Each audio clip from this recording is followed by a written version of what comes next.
You know the type of guy that was a jock in high school but ended up becoming a huge nerd? You know, someone that's not afraid to make a fool of themselves on the internet. And someone that likes to shoot Polaroid a little too much. Did I say huge nerd? You know, just an ordinary, everyday guy. Well, that's me. I'm just another Chris.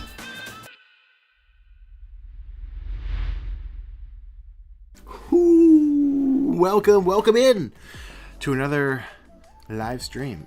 A couple weeks ago I did a live stream, my annual one, which is usually the last live stream of the year, where I build out my favorite, best Polaroid photos that I took that year. I've done it 4-5 times now. Wow, I've lost track. It's been doing this for a while, which is awesome. And anyway, during that live stream, got talking with you guys, and since I focus just on Polaroid photos, I thought, why not, or the discussion went to, why not do streams on other types of instant photos, show off Instax Wide and Polaroid Go or Instax Mini, all that good stuff. So I thought, why not? Let's just hang out and look at some photos.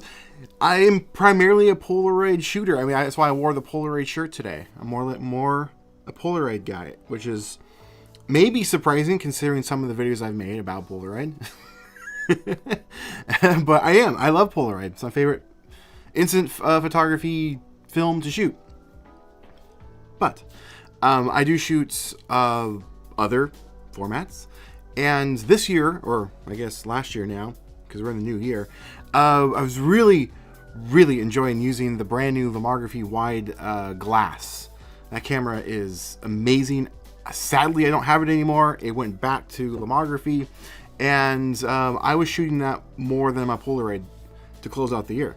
And so I thought about showing off those photos, building the album. Where is it? Oh, it is right here. Wait, oh, it's right here. Building out an album that I recently discovered. Better than Polaroid's. I know, I shouldn't say that, but I am. But it is better than Polaroid's album, and cheaper, and it holds more photos. And we'll do a quick comparison of those. But I typically just use the Polaroid albums, which do fit Instax wide photos. Technically it would fit everything, but if you want to make it fill the pocket, then it's Instax wide. This is technically marketed for Polaroid photos, but I got it to put my Instax wide photos in. But it is such high quality, and it holds 192 photos compared to the Polaroid's 160. Or 161 now, because Polaroid recently released a new album that you can put a photo in the front, a little slot, with an extra photo. But yeah, we figured we'll go over some Instax wide, and we will do Polaroid Go. I might start with Go because there's less photos of that I have. But this year I'm going to be going into, or challenging myself to shoot more with the Polaroid Go, because I actually really do like the Go. It's a pretty cool camera, and the photos are fun. I think they're fun, and maybe we'll start there. But I just picked this up. I haven't even got it out of there to look at it, and so how many does it hold? 160 photos, which is the same as their large Polaroid album, which is really cool. Same price though, if I remember right, which is kind of interesting since this is smaller. I think this was like $15 to $20 somewhere in there, on Polaroid's website. But if you want to get this album for yourself, which I'll show it off in a second, I left a link in the description. It's on Amazon. I think it's like $17 or $18. Really nice, high quality, and yeah, really cool. So which should I start with? Maybe I will do Polaroid. I think I'll do Polaroid first, the Polaroid Go. But if you guys have questions about anything as we go along, feel free.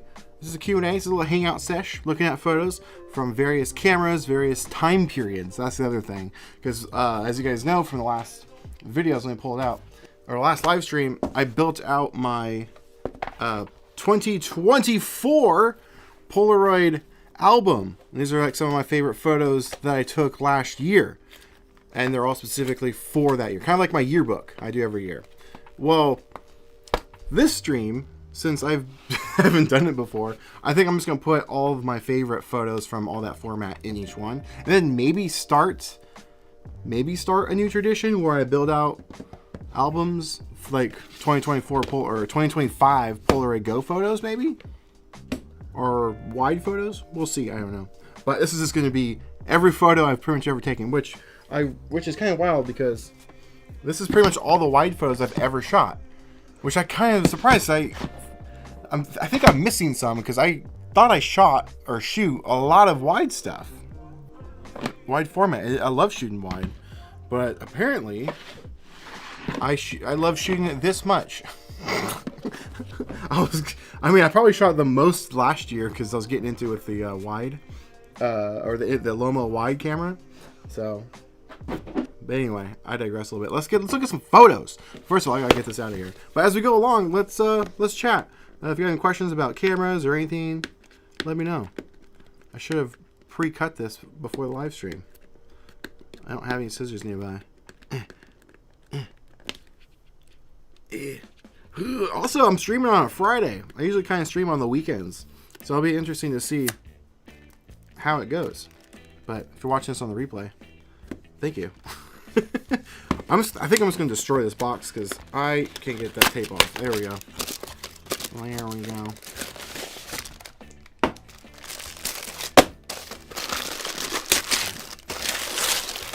I went with the blue album because I have the blue Polaroid camera now, and actually I like that. Polaroid Go, that is. That was probably loud for you. Sorry. It's got some packaging. This kind of reminds me of like the 2000s like design. It's very glossy, puffy. It's kind of cool. Let's take a look at this. Wow. That's fun. It kind of reminds me of a Lego brick. Alright, let's look at some photos, shall we? Move this over here.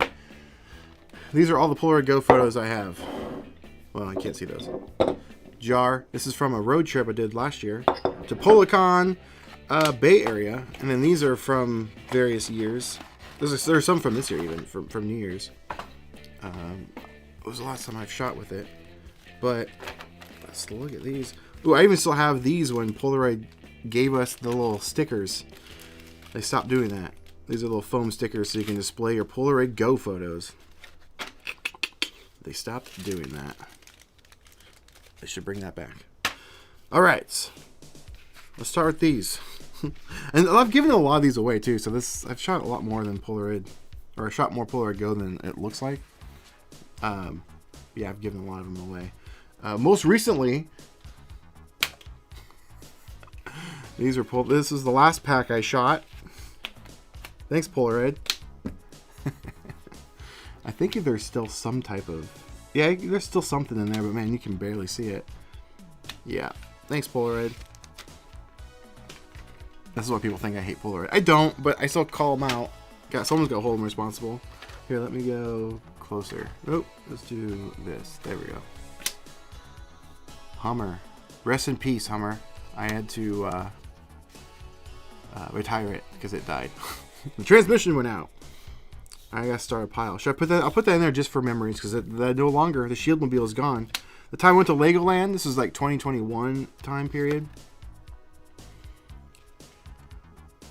Oh yeah, this is the stadium from somewhere in San Diego, the baseball stadium. I was visiting there in 2021. I'll put this one in there, but I don't know if I'll put that one in. I think I gave away the best photo. I don't know why I did, but I think I gave it away of this like really cool like theater. We'll see if I did, but I'm pretty sure I gave it away. But it was such a good photo too. Dead ends. Ooh, we got someone in the chat here. Thank you for recommending the SQ6. I shoot some photos with that, and I love it. SQ6 is a fantastic camera. I love it. I'm hoping to use it more this year. I want to like start shooting with a lot of the formats and whatnot that I haven't really shot with in a while, or cameras that I haven't shot with in a while. But this year, that's kind of one of my goals. Because yeah, maybe I should just go full screen. Should I see that? Maybe. We'll see. Let's do both. Mix it up a bit. There we go.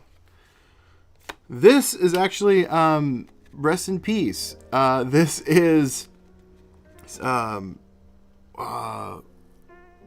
Century Film Camera's headquarters. Sadly, it burned down. I was over there helping him with a Kickstarter right before he had a big fire. And sadly, well, he lost his shop. Really sad. I think that's Paco. I think that's Paco. Hello! Hello, how are you? How are you? We're just hanging out. We're just hanging out looking at photos. In and Out, I was across the street from a hotel I was at in San Diego. Oh, that's kind of cool. Like a movie theater. Looks like California. I did the original Polaroid Go review in San Diego initially. There's Caesar. He was the one that was showing me around California that year. He's going in there. Random test selfie, probably the day I got it. Actually, this might have been during the actual video review. Little memory of COVID times. I'll put that in there just because. A quick drive-by on the freeway.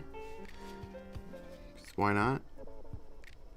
Yeah, this is where I was learning how to use the Go. Shooting with the Polaroid Go is fun, but you gotta kind of keep things, or you have to keep things in mind when you shoot with it. Like, you can't shoot things that are far away. Otherwise, look how small it is. You can barely see it. So you gotta shoot things up close. And there's a blurry image, but that's kind of closer what you would do. How did I miss shot on that? Must have been when I first got it. Missed frame altogether. But yeah, with the Polaroid Go, you really gotta pay attention to, or remember to utilize its capabilities, or like remember where it shines. And where it shines is usually not taking pictures of things that are far away. Closer up stuff. Me in my studio when I had it. Rest in peace, studio. I don't even know. Oh, I tried to take a picture of Paco. Can't even see him. This is my other set that I retired, but it's still over there. I'll put that in there. That's just too fun.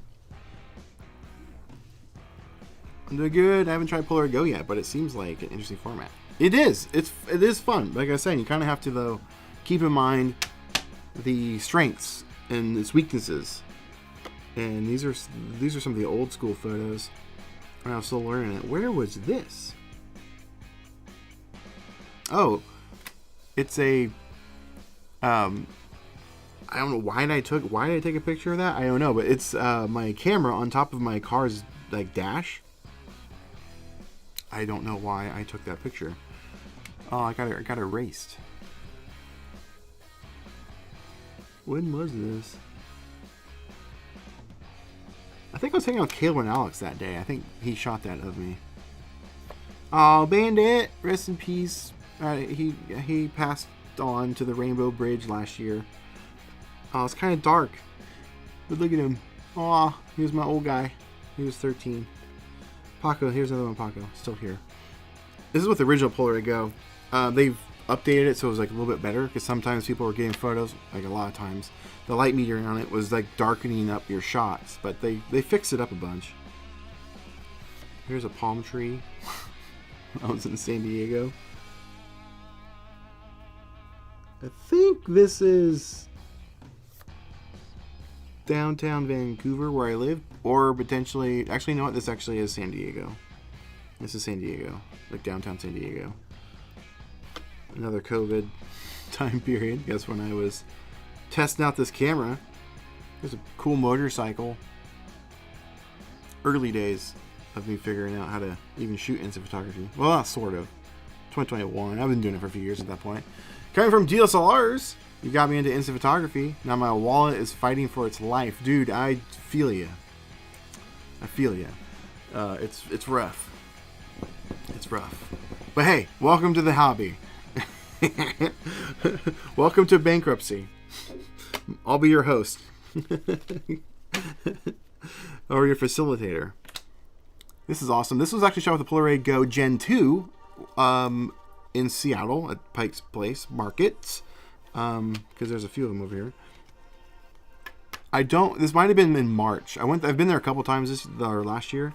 Here's another one that I shot, but this would have been, I think, in the summertime. In July, I think it was, potentially. Yeah, with the Gen 2. So actually, you know what? No, both of these were. Never mind. Both of these were taken in July. Yeah. Those are cool. I'm going to put those in there. Now these are just a mixture. This is my birthday last year. Here's my sister writing our names on some wall of a bar. Or hey, this might have been her birthday. It was her. That was my sister's birthday because this was my sister's birthday as well. And then this was her friend. I need to give that to her. I keep forgetting. Yeah, this is my sister's birthday.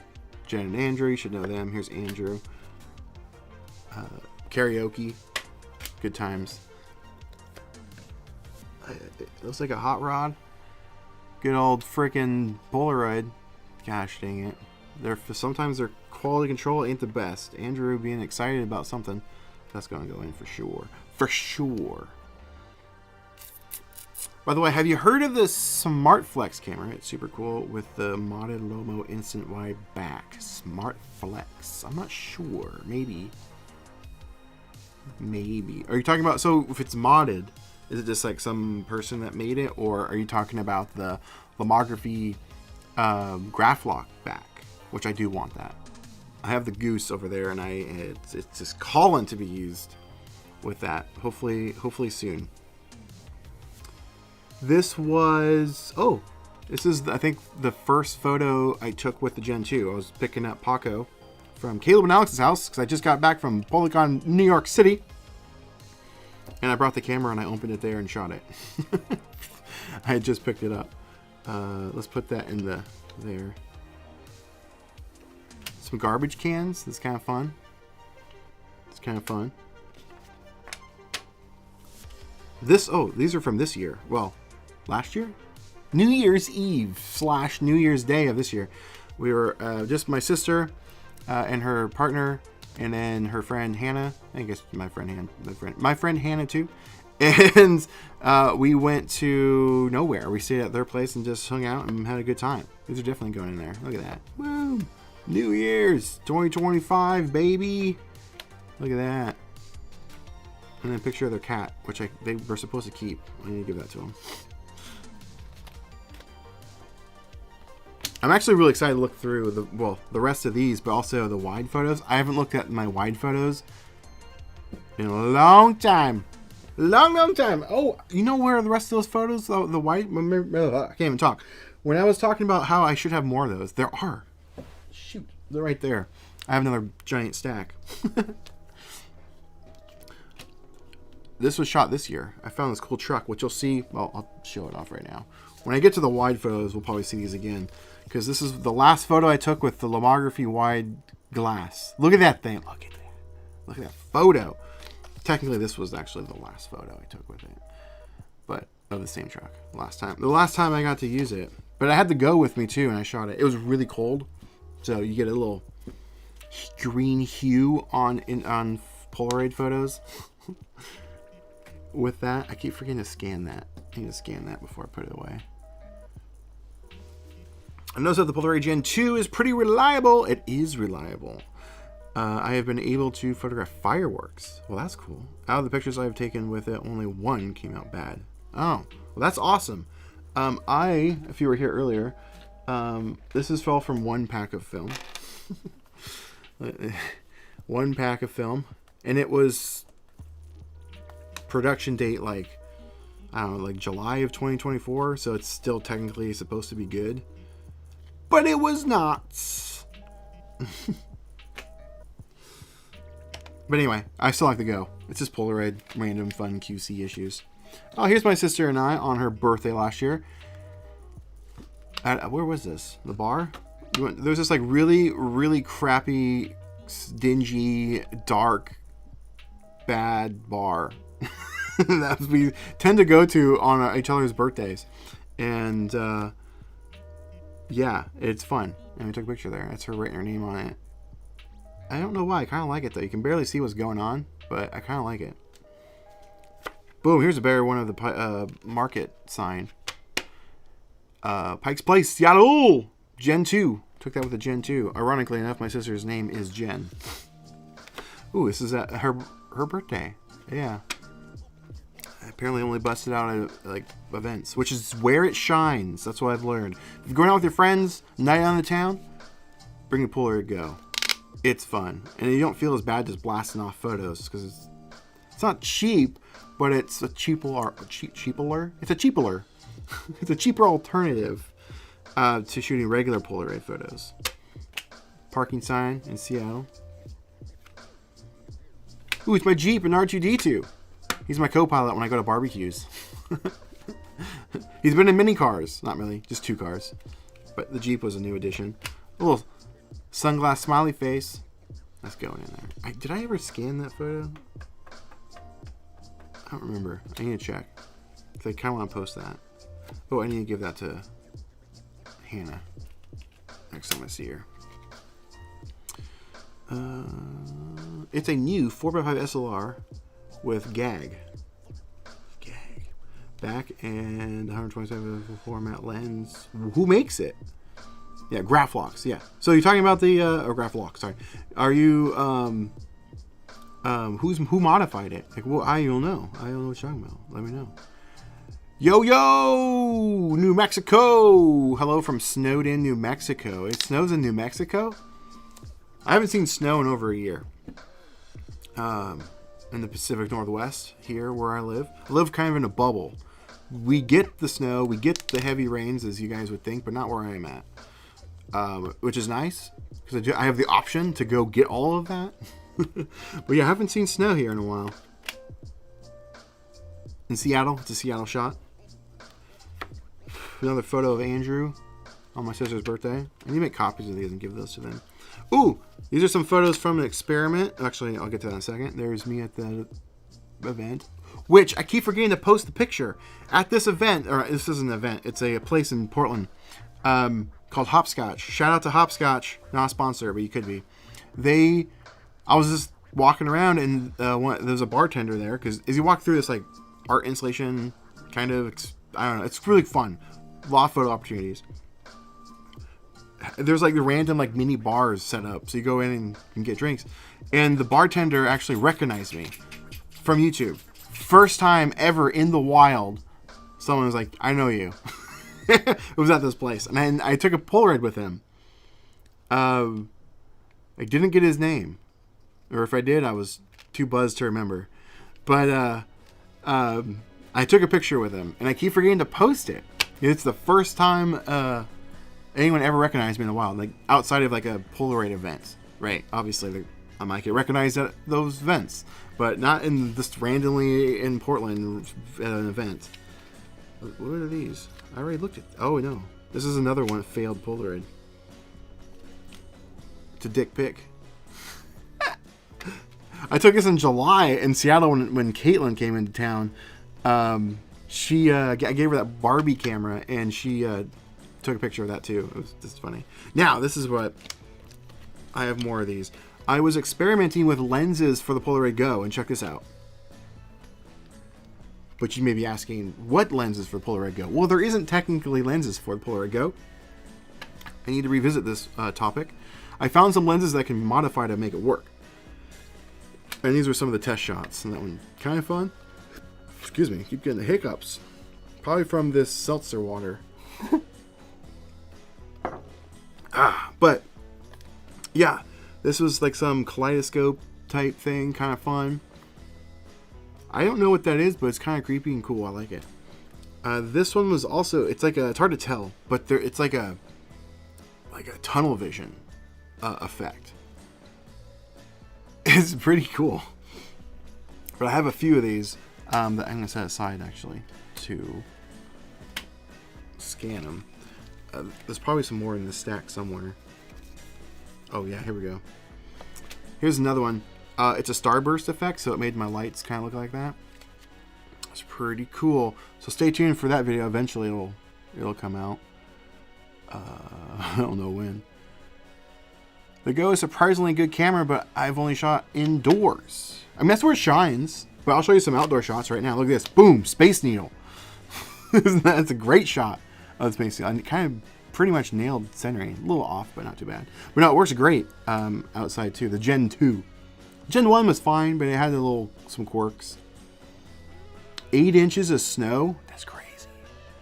Last time it snowed was like January of 2024. So basically a year ago. Well, it is a year ago. And that's when I went to meet Jason Lee, and I risked it all and drove in a snowstorm at a Hummer at the time, so it was fine. It's a Kickstarter from a couple people living in Japan. Well, that's cool. I haven't heard about this. I have to look into it. I think they don't have a brand name. Well, so are they going to be selling the camera or just the modified back? Or are they offering services to modify cameras? That's the other thing that's just, it's not frustrating. I shouldn't say frustrating. It's,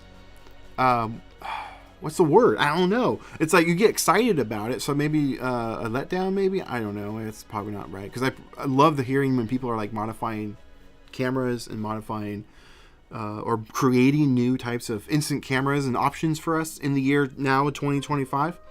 However, a lot of those people are like, oh yeah, you have to have this $400 camera, and then I can do the modifications, so it's going to cost you $650, but then you have to have this, that's like $200, so here's a $3,000 camera you have to have modified that I can do for you, but it's like one person.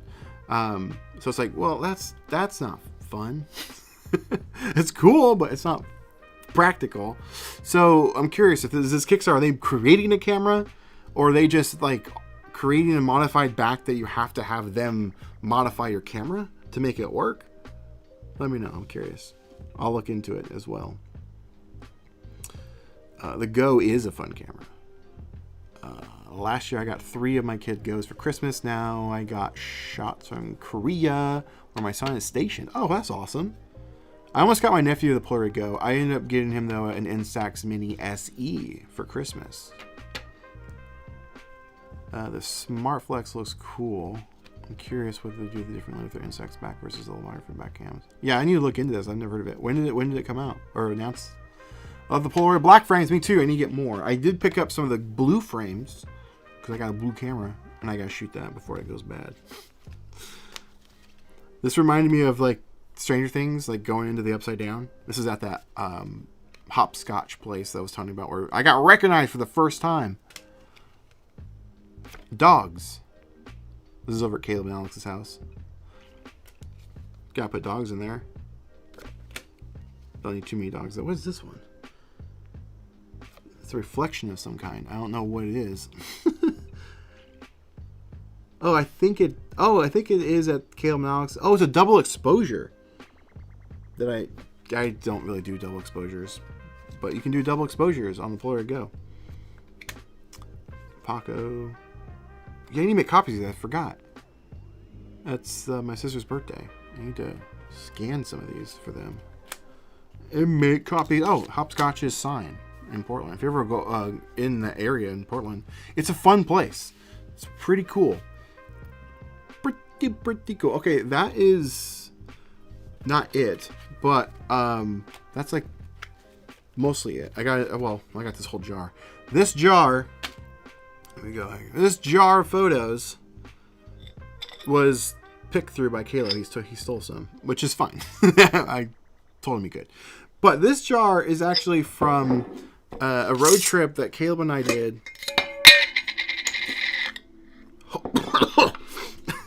I did that on purpose. I knew that was going to be bad. Don't seal up your photos. Let them dry and air out for like a week or two. But anyway.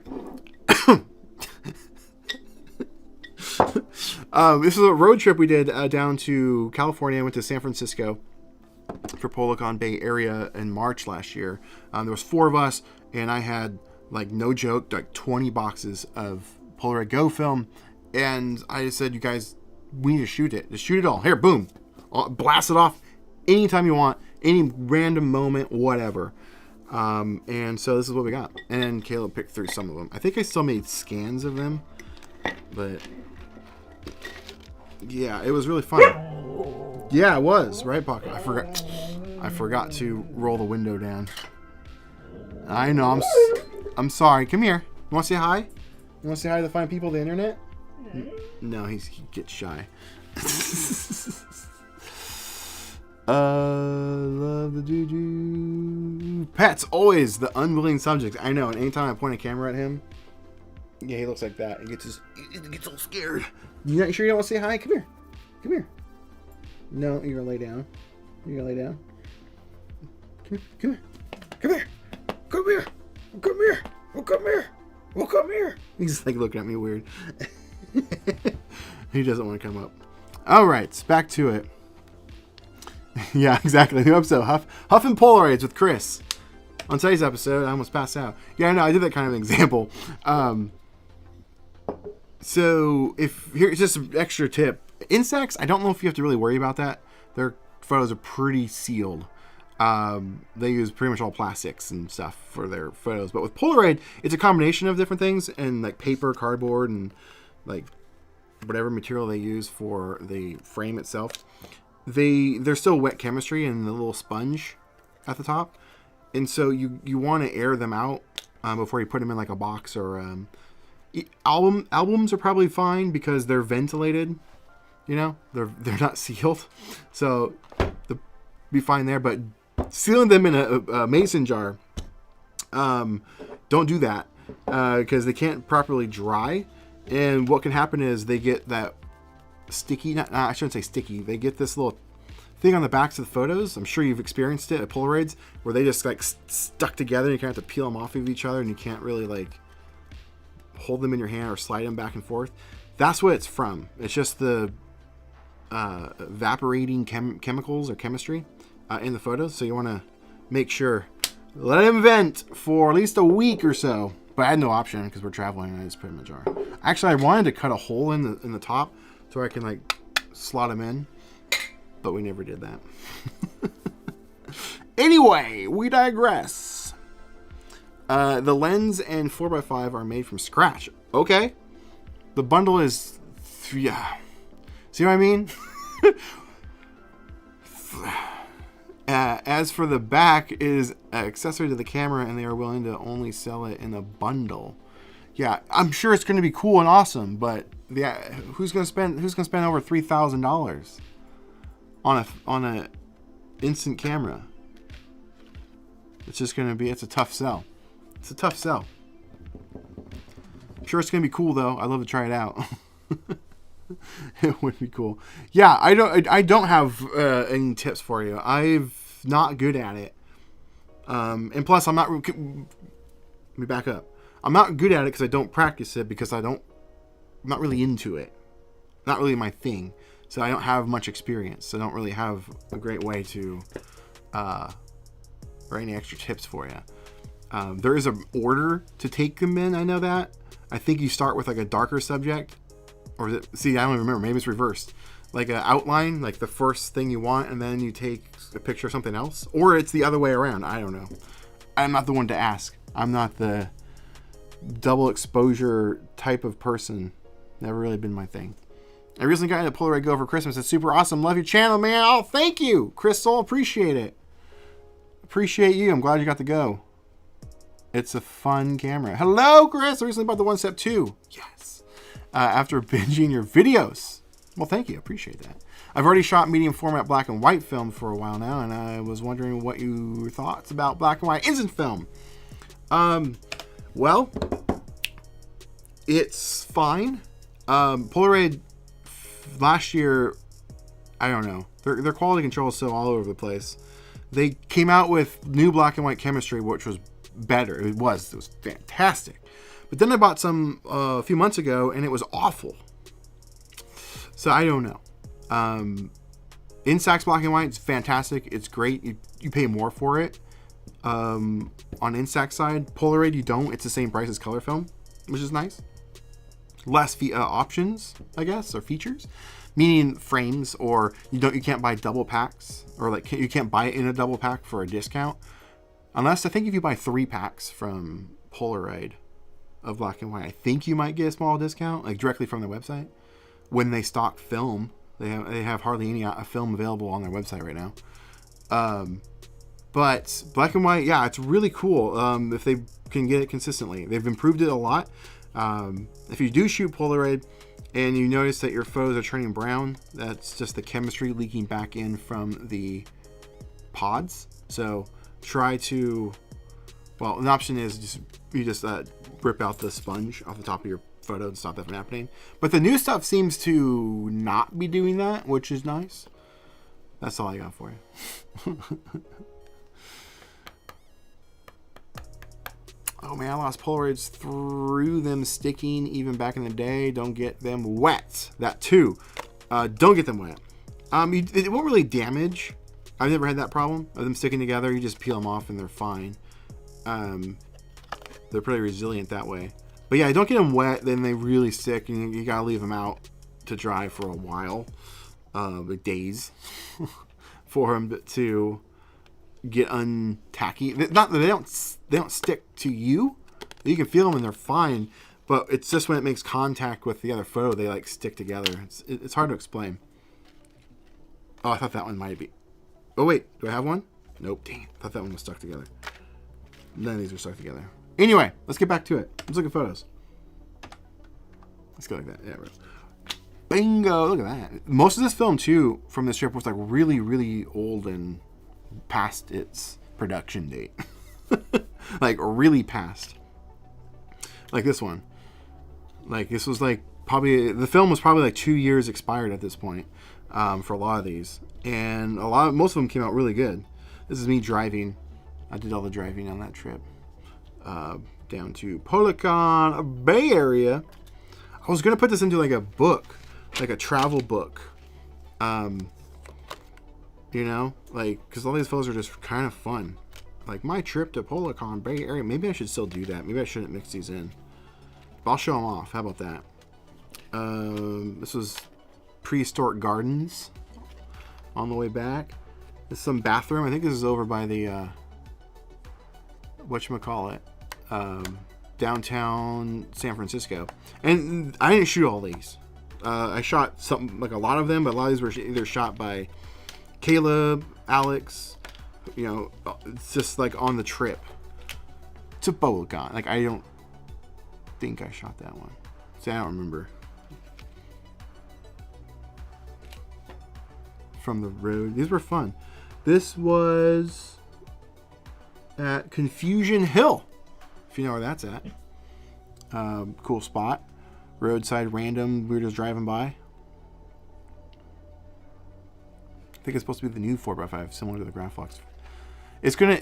That camera is gonna be catered to the 0.5%, maybe even the 0.1% of film photographers.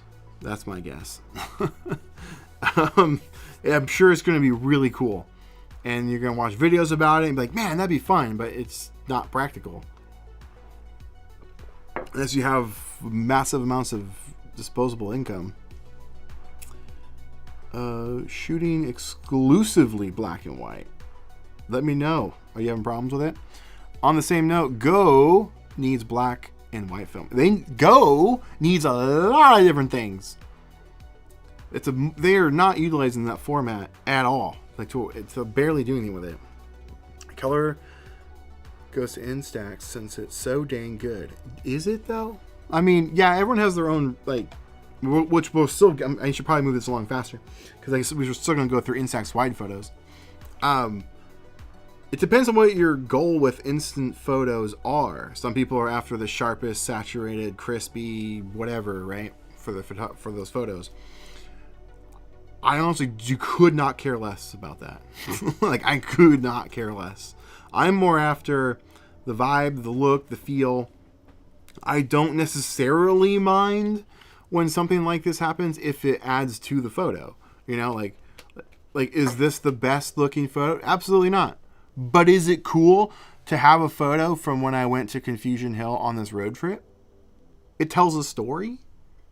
That's why I like instant photography. Like, is this the best photo? No. Like, this one's nice. It's a good photo. It's got the leading lines, good saturated colors. It's cool. You know? But, like, here's another example. Like this one. Is that a great photo? Not really. But it still tells the story of, like, it was I think Caleb took that from the back seat of the car while we're on this road trip. So, like, color, black and white, whatever reason you are into it, don't let somebody else tell you, like, what's better. Because it's what's best for you, you know? Hopefully that made sense. Oh, here's Caleb and I. I don't know. Oh, yeah, we took a picture. Oh, it's in here somewhere. Unless he took it. There was a sign back there. It said something weird. I can't remember. Hopefully it's in here. What is that? Oh, this is the Devil's Punch Bowl in Oregon. Let me center this a little bit. Instax is too cold Oh, like, I see what you mean. I'm like, what are you talking about? It does great in cold weather. No, I actually mean the look of it for some people. Yeah, some people don't like that. Some people don't like how saturated it is. Some people like the faded look, right? It just depends on what you want to get out of it. There's no right or wrong answer. Here's me after I took a photo. Here's our car that we rented. See, here's me looking into the car. These definitely, I don't want to mix them in because I think it'd be really fun to turn this into like a zine. Like a road trip zine, Polaroid Go, all that good stuff. Random stuff we found. Like this guy, he sold Polaroid cameras out of this like antique mall. Did we write his? We did not. I think Caleb got his business card, but he like sells cameras on Etsy. Just like resells them. I think he fixes them too. And I think he does modifications. I got to talk to Caleb. He's the one that took that photo and did most of the talking with him. I don't remember his name. What is this? Oh, like a little vineyard? Somewhere? Oh, I took this. It's a Jeepers Creepers van. I didn't want to get any closer because I was legitimately scared. It was black. It was grungy. If you've ever seen Jeepers Creepers, that's what it was. Bunch of us at AMW restaurant. Here's some buoys. Hippies use the back door. I think Alex actually took that one. Or did I? Maybe I took that one. Because she took it too, but she might have took it on her main Polaroid. Inside an AMW. People at Polacon and myself. What do we got here? Oh, this is the stuff I packed at Polacon. Oh, I was so mad this didn't come out very good, but it still kind of came out cool. You know? I actually like it, actually. Here's a restaurant sign, vintage restaurant sign. Caleb's camera that he shot with on this road trip. Confusion Hill. That's pretty cool. Alex getting something out of a car. I think Caleb probably took that one. This was at Confusion Hill too. Just a finger. A little fingy. Just a little fingy. Just a little fingy. We got Caleb. I don't know where we were. Some random place. This was my first day of kindergarten / first day at Polacon. Like, want to do a school photo or whatever. Yeah, anyway. Here's the car after we got back, I think. I don't know. Oh, didn't come out. I was so mad. The light went away. This was on the way back home. We stopped at Evergreen Air Museum, which is in Oregon. It's like 45 minutes from where I live. So cool. They have like jets and tanks and planes sitting on the outside, but it's a really cool museum. Spruce Goose is there. Anyway, it didn't come out very good. That's a picture of a jet. Alex at our Airbnb. What we got here? We got me, apparently, talking to somebody at Polacon. I don't even know who took that.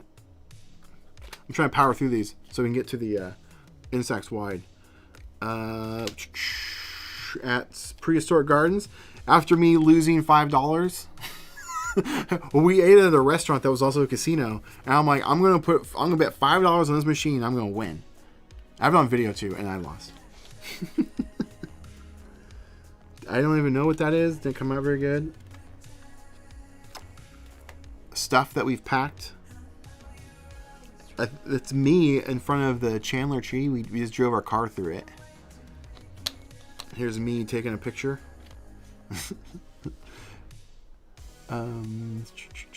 Are you ever going to do a zine how-to episode? So I did. Over for Spitfire Club members like a couple years ago. I need to do an updated one. But yeah, there is a tutorial on that I've done over there. Have I not done anything on here? I'm sure I did at some point. But yeah, I should probably do an updated one. Well, hello. Hello. How are you doing? What you up to? We're just looking at photos from this trip. Didn't know, but we ate at some kind of sort of landmarky restaurant in San Francisco. I don't remember what it's called. Building? I don't know what that is. This is at the Devil's Punch Bowl in Oregon. Me doing my Jeff Goldblum. that's that. So I think maybe I'll use that for the how to make a zine, because I want to make a community zine where everyone submits and physically sends me your best Goldblum instant photo on any format, and I'll turn it into a zine, like a community one. I think it'd be really fun. I've been saying it for a couple of years now. I need to finally just do it. Actually, I need to set that one aside. Actually, I have this scanned in, so that's fine. Confusion Hill. Man, there's so many photos I took here. And Caleb took a bunch of them. Alex. I like that one. The wind was blowing. Just some guy looking over a railing at like an antique mall. We're thrifters, Caleb and Alex and I. Here's my camera. Caleb and Alex. Trees. In antique mall. Hey, this is where that guy is. I just showed you. So there's this guy on the balcony. This is the antique store. It's pretty cool. Where'd you get that shirt? Oh, actually, I got this on Walmart recently. It was like $12, like on their website. Like Walmart. No, I think it was like $12. If I was going to shoot small, it's going to be Instax Mini Evo. Cool. No, it's a great camera. It's very underrated. People don't talk about it enough. We got that one. This is to be expected though, because this was really old film. A couple years expired at that point in time. Oh, there's that tree. It's impossible to shoot. I've been there a couple times. It's so hard to shoot instant photos of this. It's too dark. Bridge. Someone got coffee. Alex got coffee. Antique Mall. That was cool. We got Listen to This Wall and Caleb standing there. That's in San Francisco. At the Polygon. Ooh, Gravity House at the whatchamacallit, Confusion Hill. That is the Devil's Punch Bowl.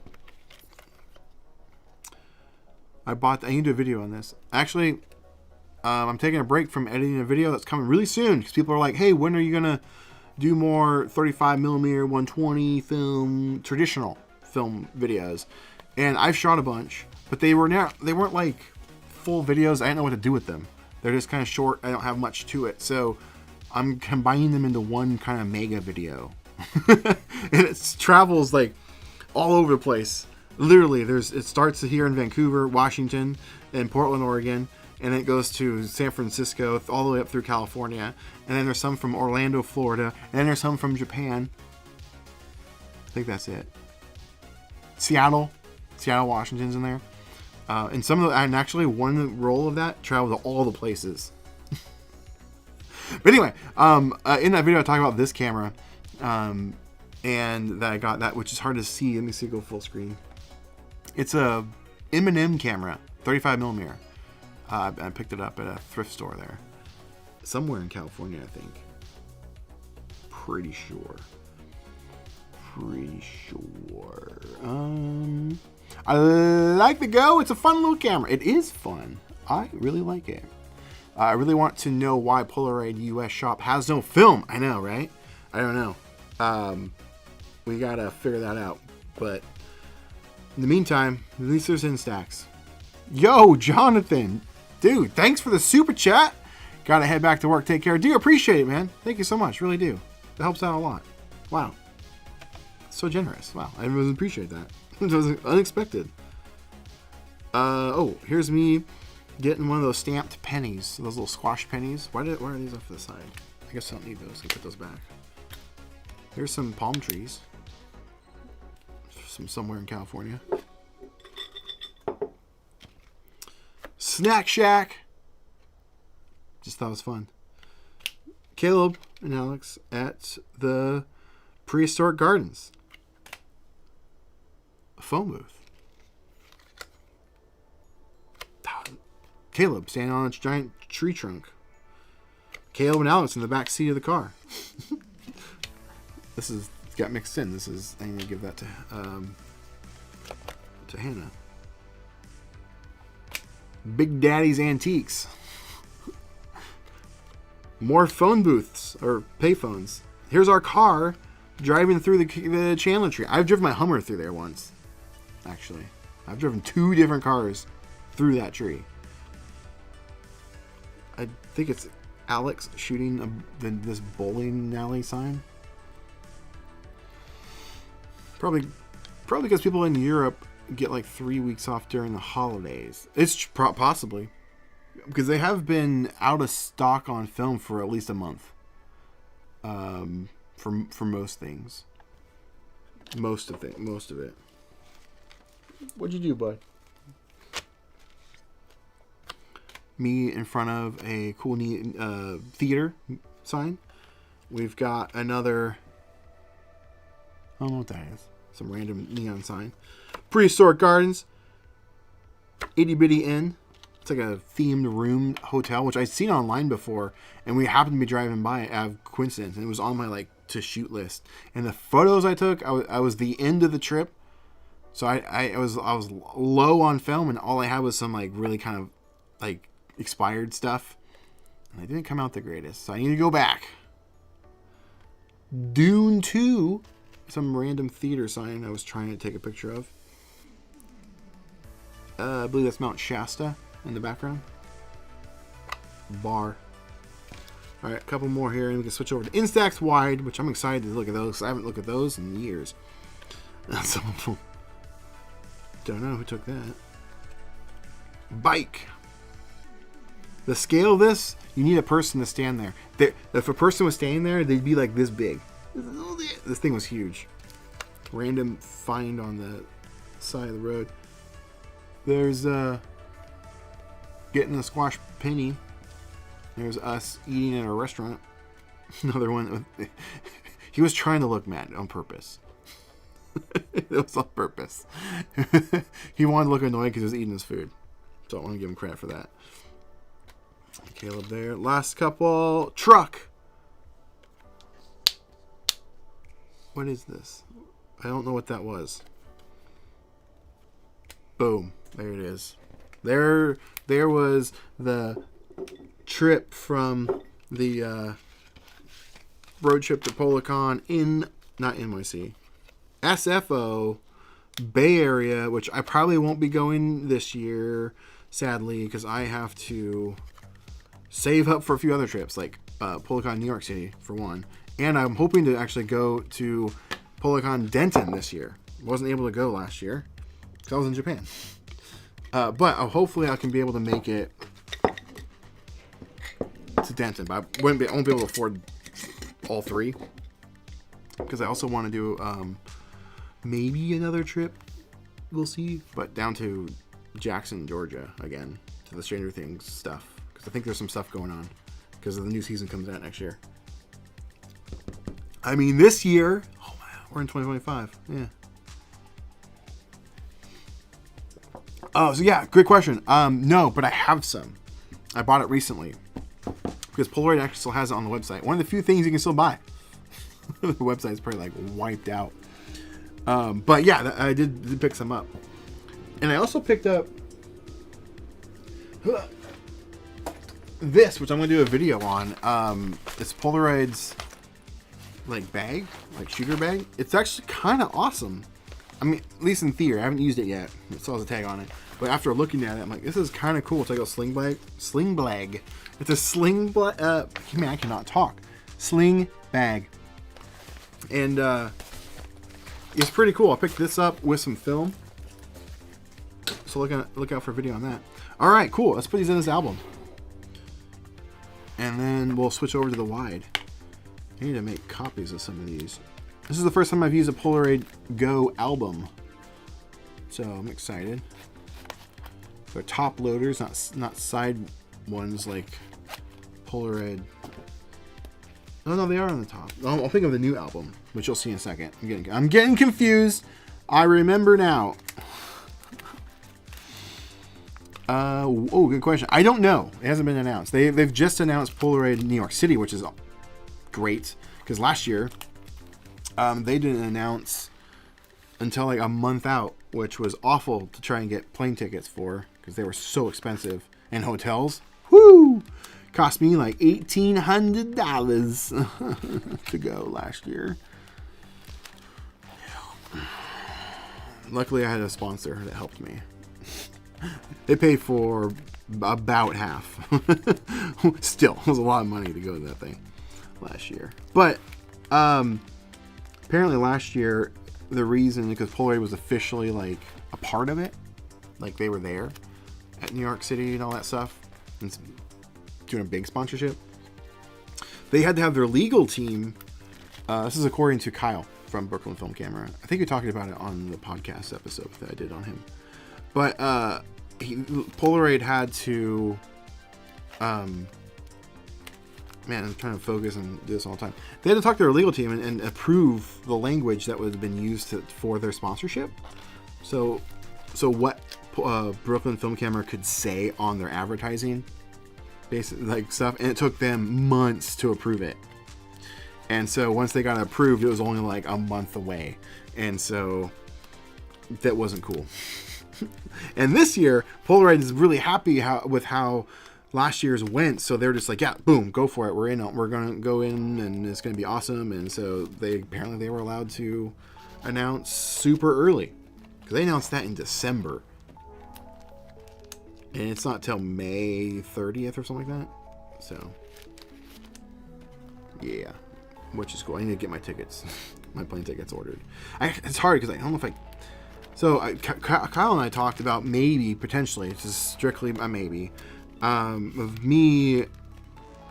Like I pitched him last year on broadcasting it, so do a virtual Polacon, so people that can't go could still watch the workshops and stuff and kind of be a part of it, you know, because that's those type of services and whatnot is part of my day job in a way. Like I do that sort of stuff. I'm a producer and things, and so I have a lot of extra ones. Look at that. I could have filled this with just the road trip one. Maybe I should do that. Get another one of these albums for that. But anyway, yeah, so I pitched them the idea of maybe like me coming in, setting up a whole giant like live stream thing, or just record it all and everything, and then be up on the website and whatnot. And he liked it. And so I talked about it more with him after we record the podcast episode, and we're still talking about it, but Polaroid might want to do something with that. So we'll see.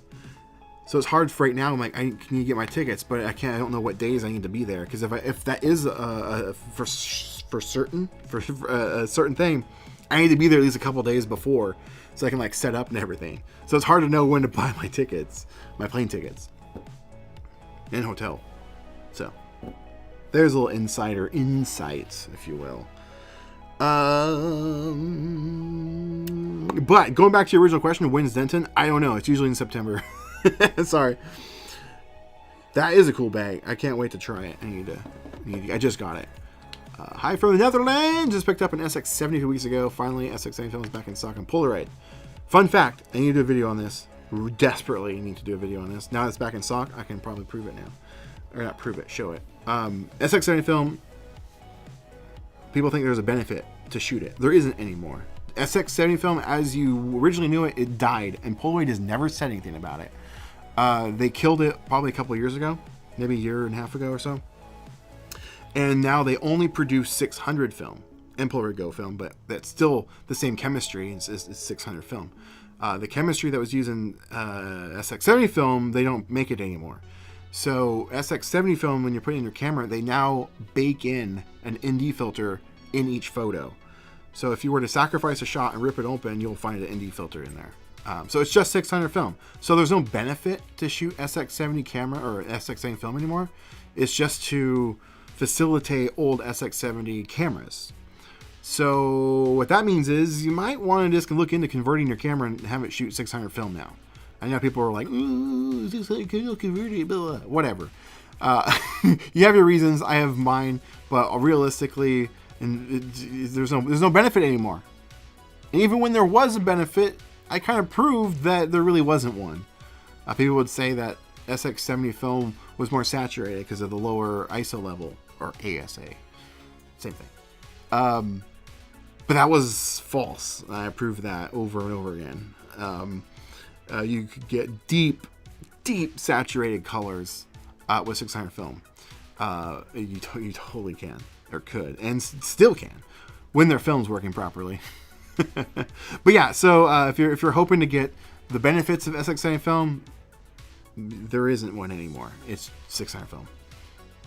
There you go. I know you didn't ask for it, but it was a fun fact. I just picked up Polaroid SX70 sonar. You need to get film for it. So get 600 film and then buy an ND filter pack from Retrospect. Sadly, they're the only ones that make it anymore. Polaroid stopped making ND filter packs.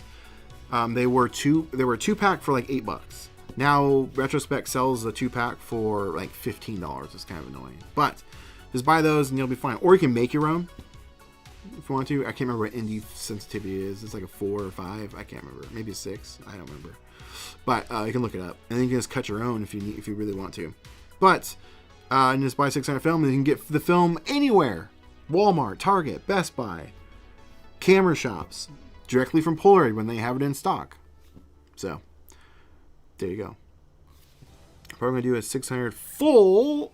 Wait, probably gonna do a 600 or a full iTech conversion, depending on who you go to.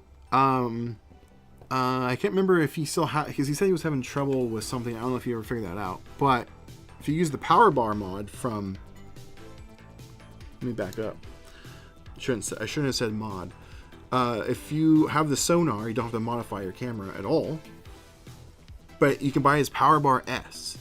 I don't know if he got his situation figured out because he ran into an issue of getting these PCB boards. I think it was.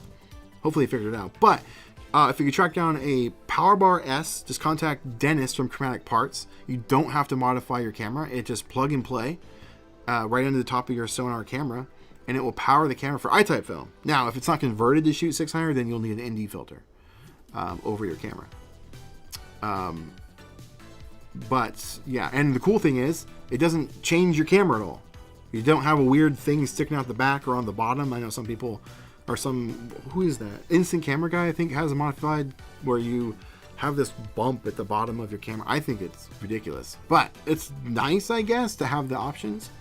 The other one, Polo Studio, has one, which is really nice, but you pay a lot of money for that one, where it just extends out the back of your camera a little bit, which that one's cool.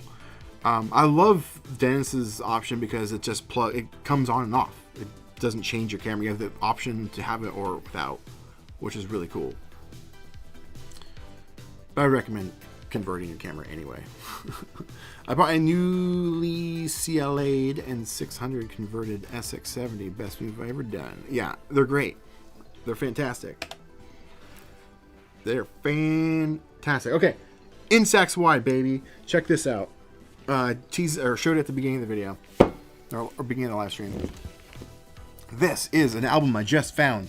It's on Amazon. It's like $17, I think. Maybe 16. I'll have to link for it in the description. But it is better than the Polaroid one. This one is probably the exclusive, maybe. We'll see. But maybe the exclusive album I'll be using moving forward for Polaroid. So Polaroid, I love theirs. I really do, actually. They hold 160 photos. I don't know if I like this part of it, like, because you can store an extra photo, but it just kind of floats in there, and there's no protection for that photo. But I don't know. But it's a great album. It holds, like I said, 160 photos. I will say, it kind of feels cheaper now. I think they've... where's my button? There it is. I think they've changed some stuff. It feels a little different. But it's nice. It holds a lot of photos. It's great. It's top loaders, whatever you want to call them. They're great. Now, these are like $20, but you can find them on sale usually around the holidays for like $18. Sometimes 15. I think they did a Black Friday sale when these were half off. But typically they're basically they're $20. If you go to like Target or whatever, they're $20. Then I found this one, which is targeted towards Polaroid, but Instax wide will fit in here just fine. And which is cool because it's hard to find an Instax wide album. But it's the same sort of kind of idea, but it's a better quality feeling. It's fully wrapped in pleather, I'm assuming. It's not cardboard or paper, kind of like the Polaroid one, but it holds 192 photos. but they are on the side. They're side loaders, which is not a bad thing. But if you take Instax wide photos, they're going to be on the side, so you kind of have to like turn your album this way to look through it, which isn't a bad thing. Or you can store your Polaroids in here too, obviously. Really cool. I recommend this. Like, it feels like high quality. Most of the other albums I found, where is it? Come on. Like this. This is about the only other option that you have for Instax. Are these? I don't like these. They're like a sheet of plastic, and then there they are. They're fine. They're not expensive, luckily, but here's like Instax mini photos. But they have some like this for the wide and the square. But I don't really like them. Like, over time, they get this like curve. They're just cheap. And so when I found this is pretty high quality, and they're about the same price as these. Oh wait, I should probably... Yeah, I'll get those in a minute. There's some wide photos back there I need to grab still. But anyway, enough about that. This is what we're going to put the wide photos in right now. And here we go. These are just photos from the start, the beginning of time. No, beginning of when I started getting into instant photos. Yeah, see, these don't smell like the other ones. So I'm just going to grab a stack, and we're going to get rocking and rolling. Move these off to the side. Move this over here. And then check this out. Well, this is literally 2020. 2020. I was learning how to use the Instax Wide 200. Yeah, I didn't know about... I kept forgetting to change the focus distance on it. But this is during the fires that we had back then. And just look how, like, crazy the photos came out back then. Or, like, during the fires. Ironically enough, I should probably not to be insensitive about the fires in California right now. Which is absolutely heartbreaking and devastating. It's like, gosh, that's crazy. I have some friends down there. Luckily, they are on the other side of it. They're not having to go through it. But I think some of them were out of power, though. And my other friends live in San Diego, so they're safe. But man, it's crazy. So, we've had some fires here, and I went out and shot some photos, and they just gave some crazy look and vibes.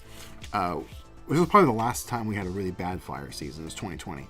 We had one a couple of years ago that was pretty bad, but it didn't get as bad as that. Like, Washington and Oregon, it was on fire. The whole state. It was nuts. But anyway, enough about that. Let's continue on. Random photo of a street. Oh, the Hummer. Before I turned it into the Shield Mobile.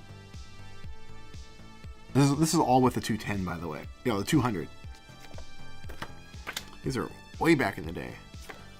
Oh, actually online, as I said that. This is with the Lomo Wide.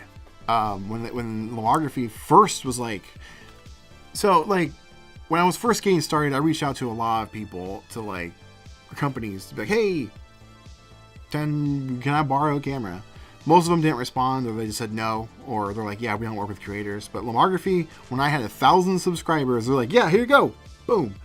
And then sent over... their wide camera to let me try out for a while, and that was really cool.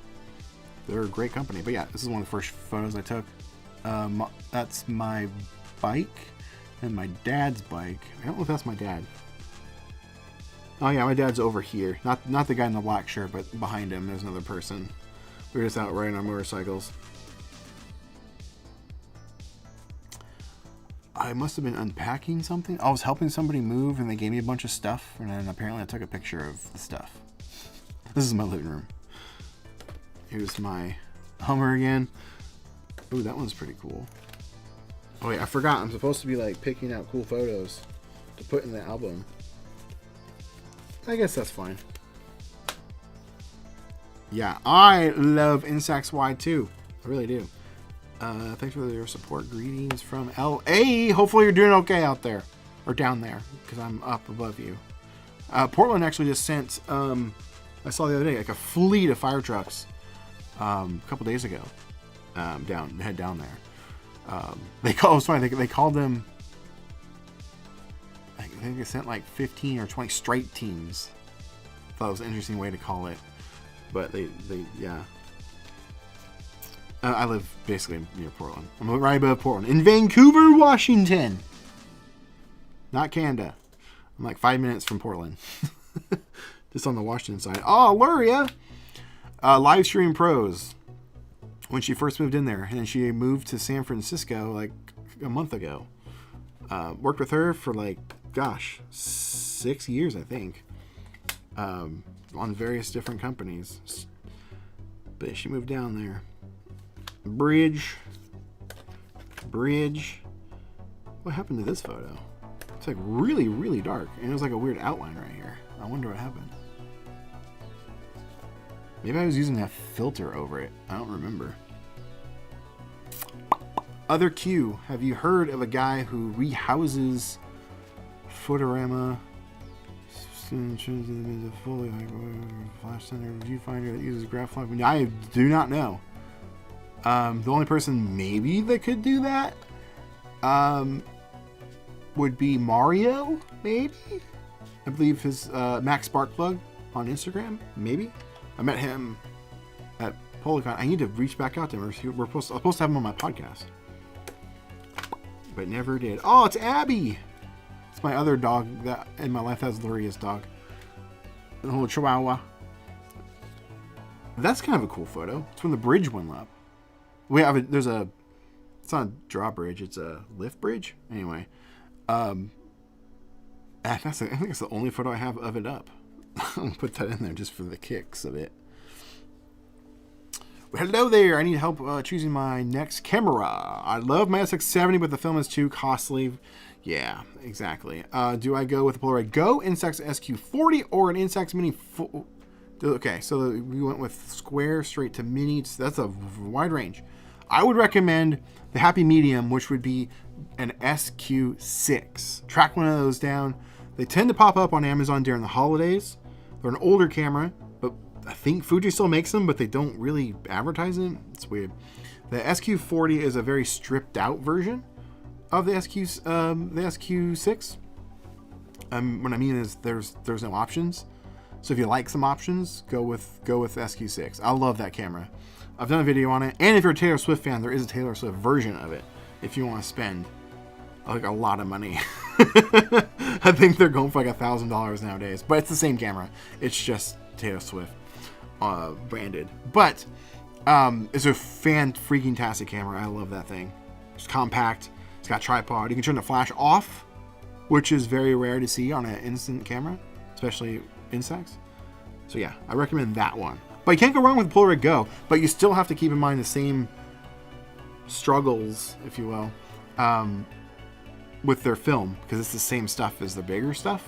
So like, you gotta pay attention to the temperature outside. If you don't plan on shooting it for a while, take the film, throw it in the fridge. You kind of have to baby their film a little bit more. Instax, don't have to worry about anything. It just works. So there's my 2 cents. And yes, SQ6 is fantastic. It's a great camera. Track one down. Whose song? Oh, it's his name's Raiden, but he was going by Kevin then. He changed his name. Great guy. I think I'll see a better picture of him in here coming up. I was helping him on the live stream thing at his house, but he's a puppet maker.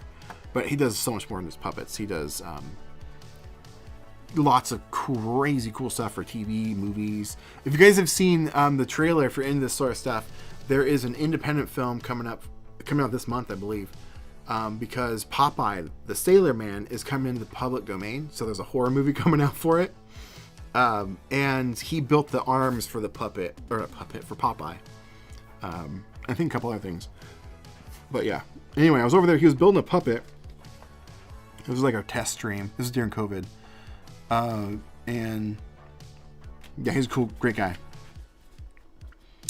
A +1 to the SQ6. Yeah, you can't go wrong with that.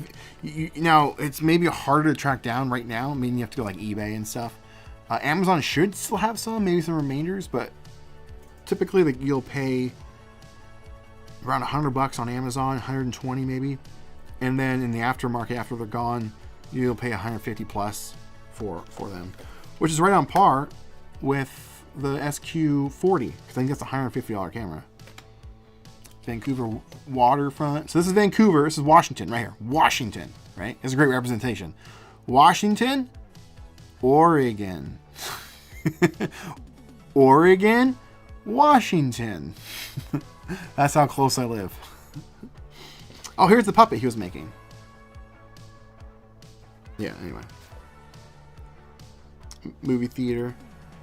I think this is with the Lomo wide camera. I was doing my walkabout. There he goes. There's the photo. These are posted on another page. I should post I should repost these on my own page. Yeah, anyway. That's a great photo. Fort Vancouver. It's the Fort Vancouver. The fort. It's a replica of the fort that was there in the days of fur trading right on the Columbia River. Oh, there's Paco. Look at that little guy. Ooh, this one's better. Sorry, Paco. Putting you back and putting that one in the album. Look at that. Look at this Paco. That was with the 200. This was also with the 200.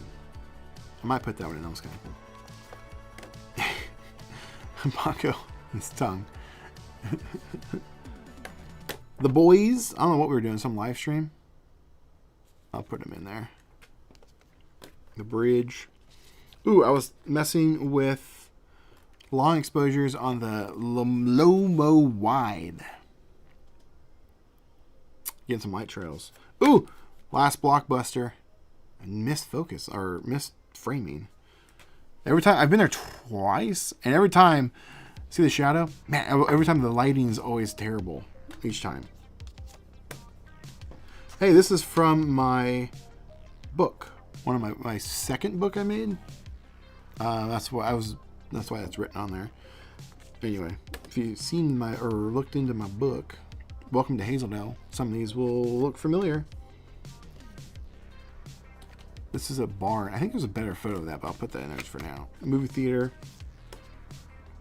My nephew took these photos, I believe, or maybe I took this one. Sister and Andrew, Christmas time back in like 2020? Probably 2020. And then here's both my nephews. They're a little dusty. Why are they so dusty? Put those in there. Here's my parents. Oh, these were. So this is one of my nephew, Jeffrey. That's that guy there. He took the camera and started walking around taking pictures. Put those in there. I just let him go ham and shoot some photos. I think I took that one though. My brother and my nephew. And then he took that one to me. That's funny. More photos he took. I really like this one actually. It's so weird. Okay, now we're back. Now we're in Ohio, visiting Dave. Dave Knopp. Love Vancouver. I lived here my whole life. Me too. It's frustrating taking photos here though because everything has stayed mostly the same visually for the last 10 years. Besides the waterfront, factual. It is fact, especially when you have a YouTube channel and you need to go demonstrate a camera and you have to go out and take pictures with it, and it's the same stuff. So I feel the struggle. I have a better photo of this coming up, but I'll put that as a maybe. I took this when Dave and I first got to hang out in person in 2021, I think it was, when Knopp Top when visiting him for the first time. He took that of me filming my Halloween special. That one's definitely going in the book. Ironic, actually, Steve, since you're talking about that, I've been out to Ohio. Well, I didn't get to go out last year. The first year I didn't get to go. But I filmed a Halloween special. It's kind of tradition to go to this place. This place of Foy's. Actually, it's called Fairborn, Ohio. And it's a Foy's. Like, they own this, like, Halloween town. It's all over the place. Halloween everywhere. But it became a tradition to, like, go there And so I've shot there so many times of the same stuff for Halloween special. There's Dave. Ghostbusters. I have a better photo of him in the Ghostbuster outfit, but it's on my fridge. Last blockbuster. Can barely see it though. The top one. I wonder why it's so dark. Plane. I took an awesome one of these with my Lomo square glass. Took the same photo of this, but I caught a plane taking off because this is an airfield. You know where that's at. Pearson Air Museum, or Pearson Airport. Steve. Hey, speaking of, he heard us. He heard me talking about him. He's in the house. Imagine Instax wide frame, but vertical, like a giant Instax Mini. That would be awesome. The camera would be huge, though. And the wide is already big. Blurry photo. Ooh, when I was making Pola copies, I took a photo. Look at that. Look at that. For y'all that remember Pola copies. Anyone remember Pola copies? Yeah, I made them by hand. I made my own packs. Now, it was not planned, but I have something fun coming where I'm also going to be making something by hand coming up real soon. I'm really excited. Really excited. Can't wait. I have some test stuff coming my way right now. I'm waiting for it to show up in the mail. Anyway, that's definitely going in. I wrote on the back of this one. It's San Francisco. Yep, we made a pit stop. Jordan and Phil, we're celebrating our combined 95th birthday. I shot this on the Fuji Wide 200. We don't have the same birthdays, but our birthdays are like within like a week and a half-ish of each other. And so we were on the road during their birthdays. And then we got back, I think, a day before my birthday. We did a road trip for a filming project that never ended up happening. Long story. But yeah, so we were eating cake at a park bench. And you can't really see it, but off here, the Golden Gate Bridge is right there. Ooh, look at that. It's downtown Vancouver. Nailed it. Ooh, Caleb took this one to me. With the Lomo Wide. I have a 12x lens on that. I'm taking a picture of Mount Adams, I think. We were driving down to the last blockbuster, so we just got out of Mount Hood, through the pass there, through Mount Hood, and there was another mountain. What is that? Is that Adams or Jefferson? I can't remember. We have a few mountains over here. Do you prefer Instax wide or Instax square for portraits? Ooh, is the SQ6 still your favorite for square, or do you prefer the Lomo square glass? Also, have you ever tried the SQ10? No, I haven't tried the SQ10. I need to get one. I almost bought one when I was in Japan, but they wanted like $200 and some for it, and couldn't bring myself to do it. But for those who don't know what the SQ10 is, it's a digital camera, basically. It's the square version of the Evo. Yeah, lesser known camera. It came out like 15 years ago. I do want one, but I've never used it. It's on the list. But to answer your other question for portraits, I don't shoot a lot of portraits with Instax, but I started to recently. They're downstairs. I have them hanging on the fridge, some of them. They're pretty awesome, but depending on what camera you shoot it with, that's the struggle on shooting portraits with an Instax camera, because it's hard to frame up. And then your other question, is it still your favorite? It's still my favorite, I would say. I do love the square glass. Oof, that is tough. That is tough. I guess if I'm going out somewhere where I don't need to think, or I don't want to be thinking, so like I went to Vegas, I knew there was going to be a little drinky drink. So I brought my SQ6 because I know even in that state of mind, I don't have to really worry. I can just grab it, point it, shoot it. I'm going to get something. With the square glass, you do have to remember to frame that, because when you look through that viewfinder, you have to compensate every single time, or you're going to get a cut off photo. So for reliability's sake, the SQ6 is probably better than. And that's not the question you asked, but it's a toss up. I don't know if I could pick. Both of them are my favorite. I do love them. Look at that.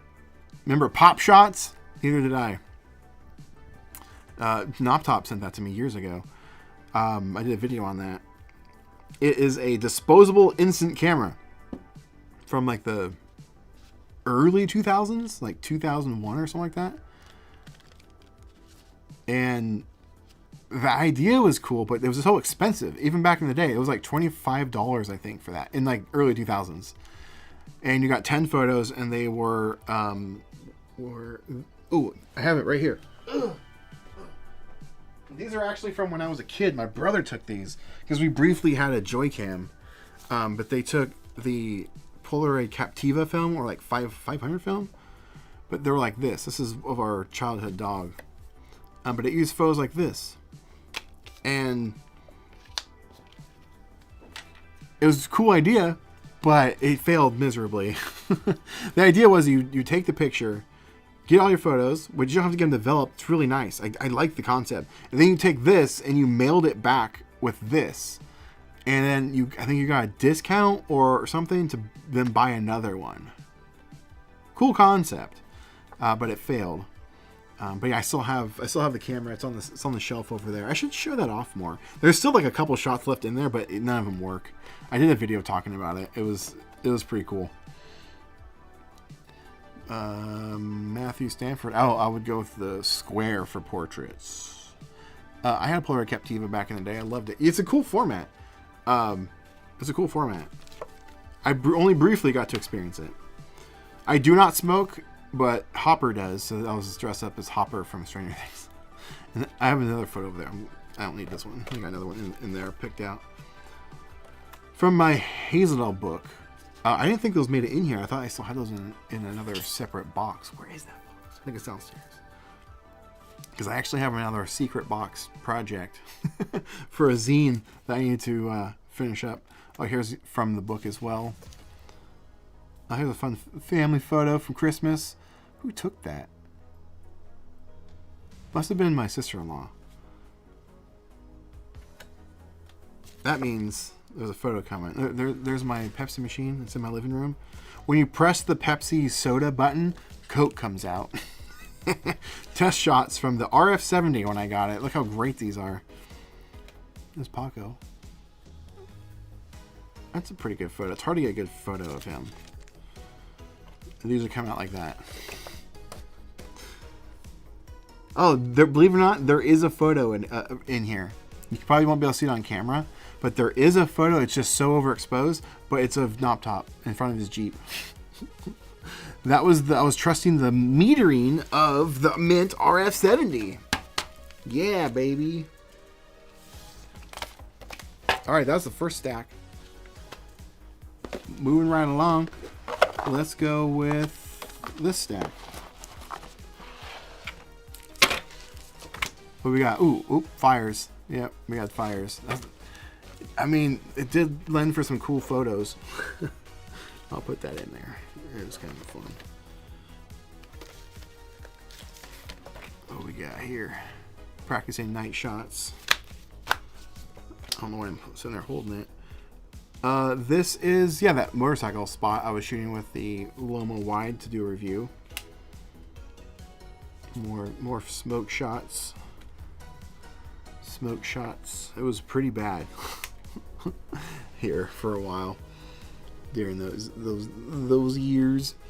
I saw Our Own Devices did a video on it. Apparently it failed pretty bad, and they tried to make a non-disposable / reloadable, and you can guess that didn't work. They tried a lot of things.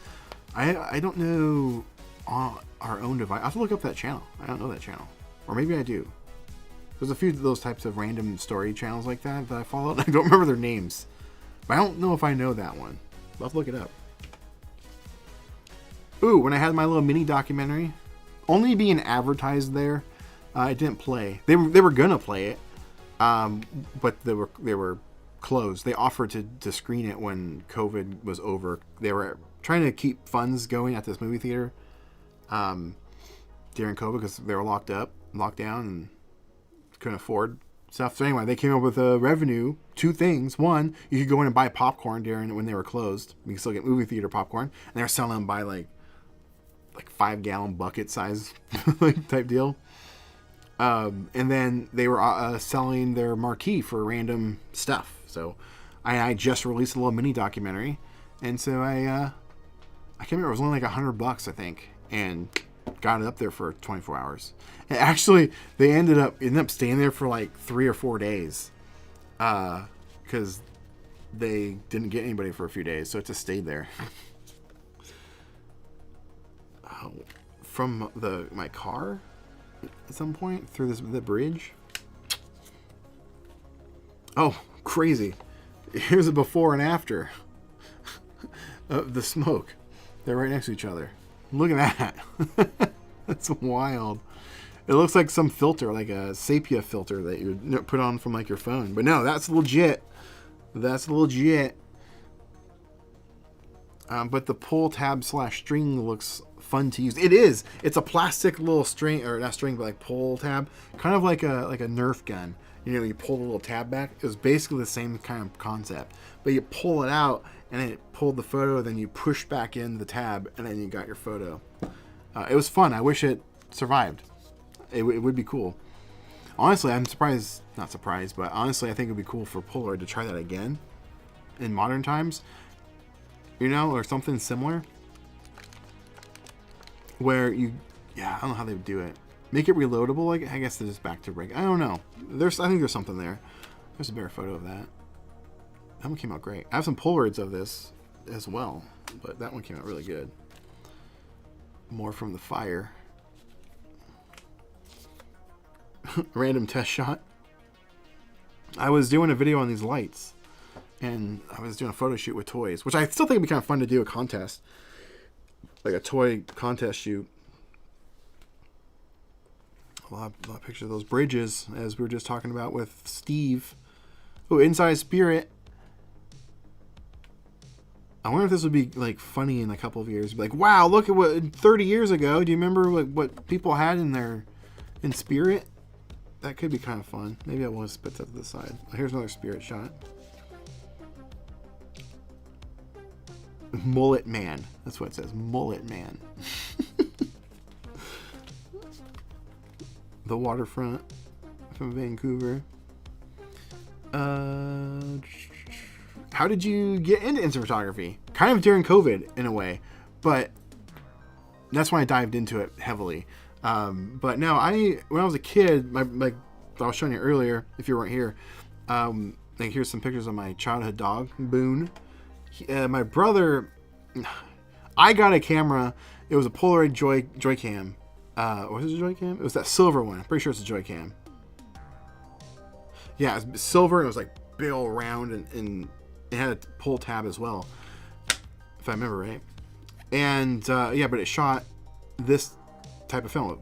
It was Captiva film / 500. I think it was called 500 film.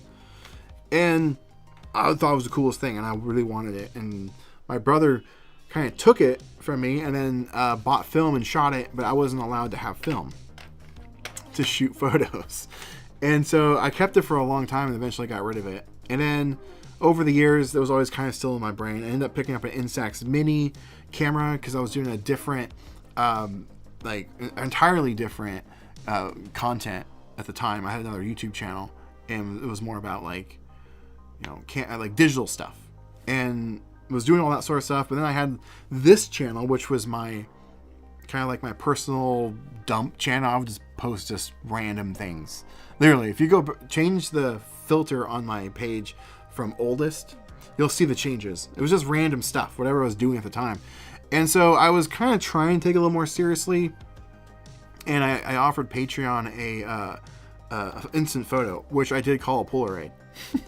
But what you got was an Instax mini photo, and as far as one of the perks. Which, side note, I do offer an actual Polaroid. Actually, no, I do. No, it's not actual Polaroid. It's instant photo. So it could be a wide Polaroid.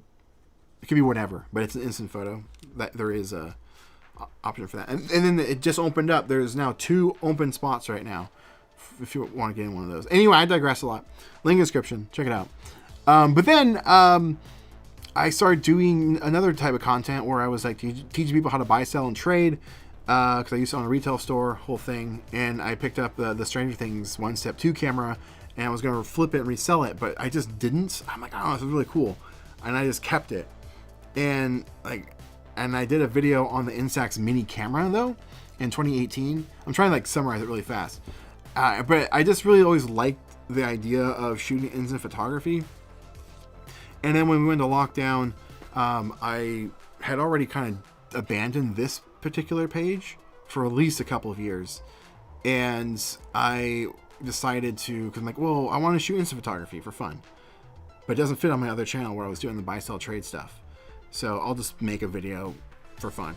And I had just picked up the the Lomo square glass and did a video on it. And it blew up. In comparison to the tens of views that I got, I think I did a few thousand views within the first like couple of days. I'm like, oh my gosh. And so I just started sharing my hobby of through lockdown, like shooting instant photos. Because I was, I guess, fortunate enough to where I was still traveling during COVID for my job. I was going and doing, I went to New York a bunch of times, 5 times. Well, New Jersey, I should say more specifically, but then I went to New York City like twice. But I was still able to travel and do different things, so I was shooting content, and it kind of just took off from there. There's a long story, or the long short version of how I got into it. But I've always really enjoyed it. And yeah, and it kind of evolved into where we're here now. Hello! How are you? How's it going? I'm shocked that Fuji still can't make a user-friendly wide format camera. Well, they did come out with the wide 400 a few months back in the summertime, and that's pretty user-friendly. They stripped out all the features. It's just point and shoot. Unless you're meaning more of like higher end like options maybe, but they do have that, and it's nice to see that they finally did something with a wide. That means they haven't gotten rid of the format. You know what I'm saying? Because that was 10 years since the last thing. What's up, Ruby? Man, I haven't seen you here in a while. Glad to see you. Thanks for stopping by. We're just looking at photos and building an album. Just hanging out. We're just chilling. Just chilling. Boom. More of these bridges, man. I got so many photos of bridges. Long exposure. Messing with the Lomo wide because you can shoot that in bulb mode, which is pretty cool. I think that's the wide. Yeah. Or the Lomo wide as well. You're seeing everything. The goods, the hits, the misses, all of them. During the fires. Man, there's so many. There's so many of the same thing. Nice. It is nice. Wait, aren't you streaming? Or are you still streaming these days? I don't think I've seen anything from your channel in a while. Look at that. That's a cool photo. Looks like wartime. Boba Blastic. That's great boba tea. I love that. Oh wait, how did I miss this one? Oh, see, there we go. Look, rent this marquee. And so I did. So I did it. Reference to a song. Me pointing at the sign. I think I have a better shot of that in here somewhere. No, lighting was just awful for both of those. That one's not much better. Not much better. I guess I'll use that one. Where's the good stuff? These aren't that great. That one's fine, but look at the shadows. Harsh shadows.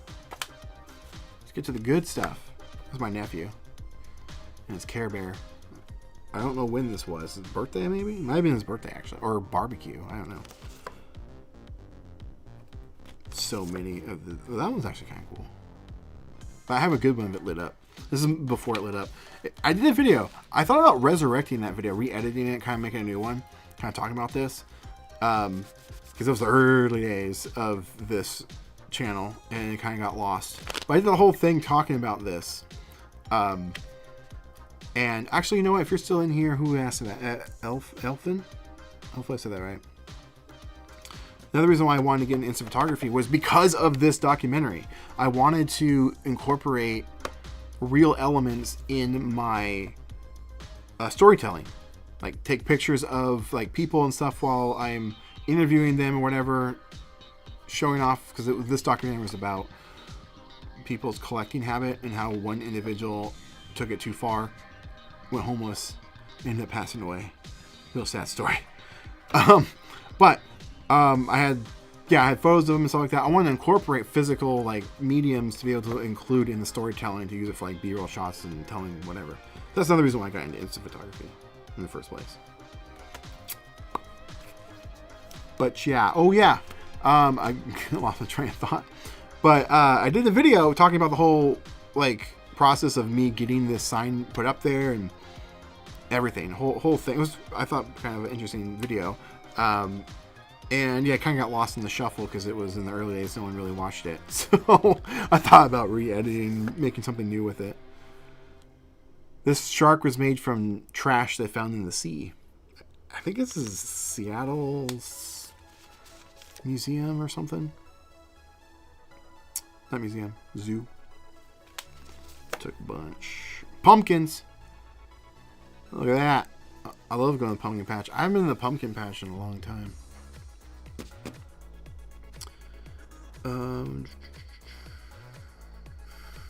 Well, I got a lot of comments all at once. I'm trying. Which one was it? Okay, we're Michael's. Michael, haven't tried my Mini 99 in bulb. I think you mean bulb mode.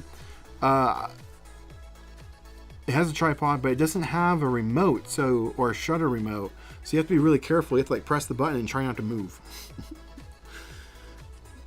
Do you think there's a chance you'll meet your fans in Europe? First of all, it's weird to think that I have fans.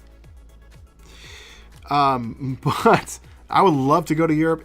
So last year, I made last year my international year. I was like, I'm going to do an international trip. I'm either going to Japan or I'm going to go to England. I went to Japan. And so I'm like, is England? Maybe England's back on the table. We'll see. I'm kind of poor.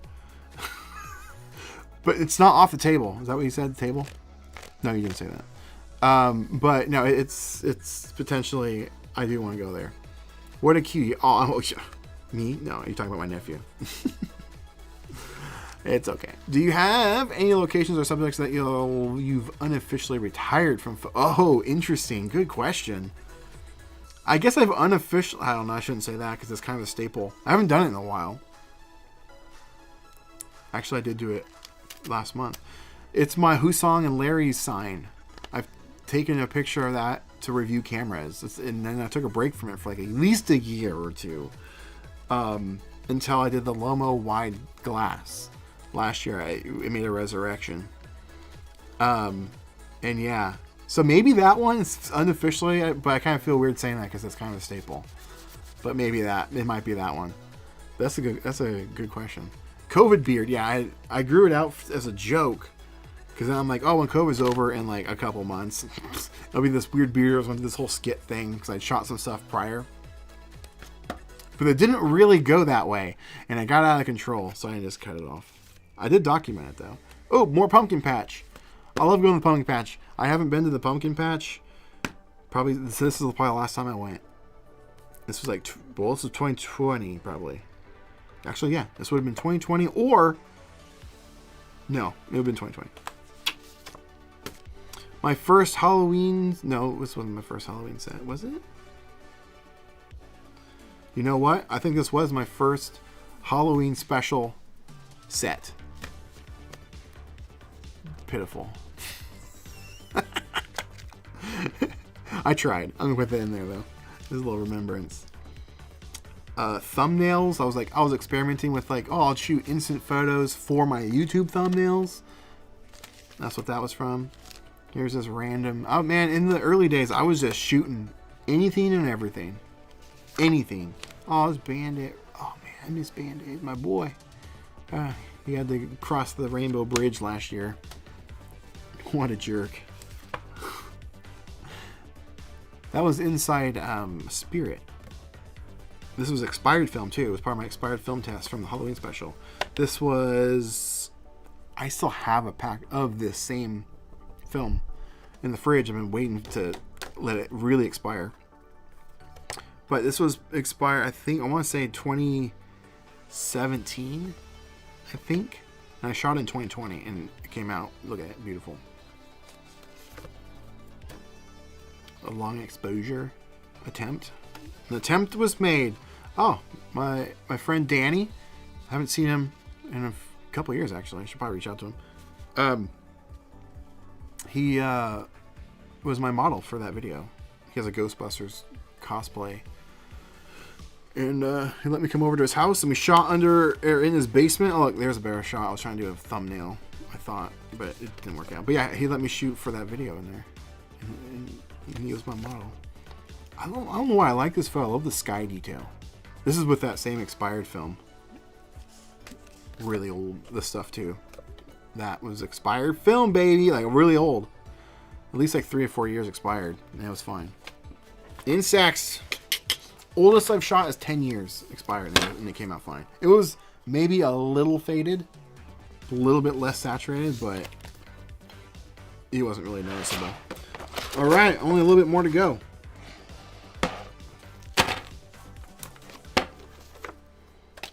Oh, Bandit, he got cut off there. These are gonna be some old photos. He was not he didn't like his picture taken, like at all. He wouldn't look at me. Abby. That's Luria's dog, little Chihuahua. I got to say goodbye when Luria moved. We went and got when she was about to move, like a day or so before. I don't know when it was, but we met up for dinner and she brought Abby so I could at least say goodbye. Aw, Abs. Boom, that's a cool photo. Shot with the Lomo wide regular back in COVID days. Oh. Anybody know? Anybody? Does anybody know? Does anybody know? Does anybody know? I'll leave it there for a second. Let you think about it. By the way, I bought a Polaroid Go camera, and it's even funnier experience than it is. It is. It is. That's awesome. Which one did you get? I'm curious. Probably the Gen 2. Probably Gen 2. Probably Gen 2. The video with too much fog. What are you talking about? This one? This? Anybody?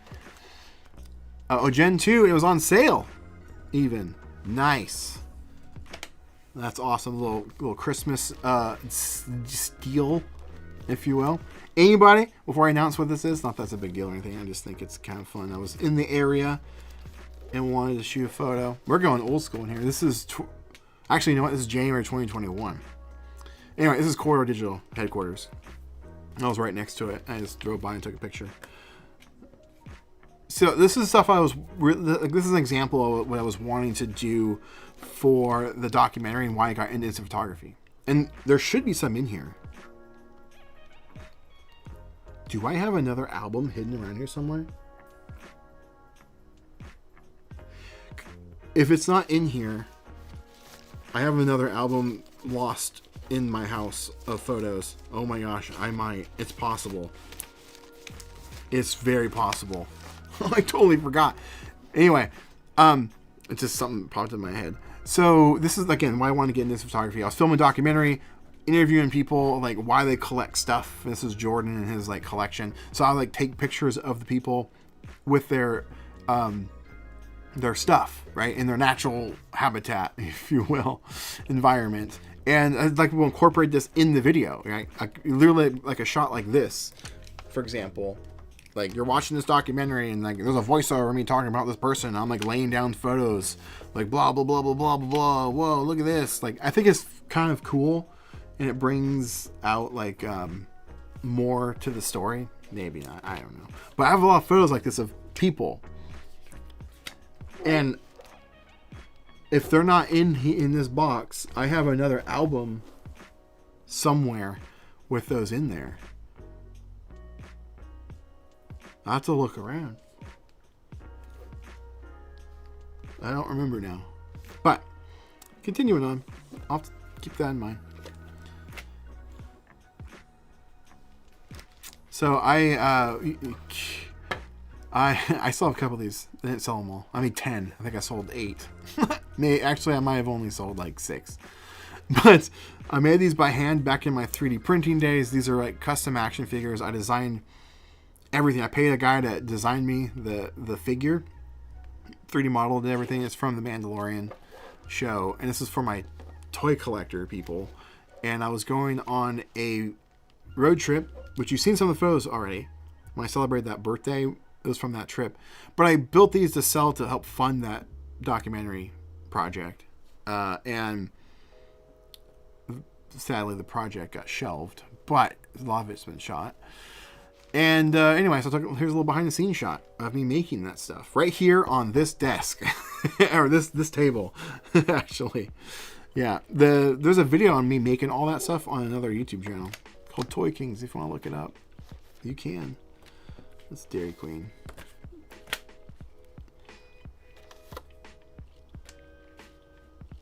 My dad always said that those were King Kong's marshmallows that he dropped. I'm guessing that sale would have been like on their website or like Amazon or something. Or Target. Actually, Target put the Go's on sale.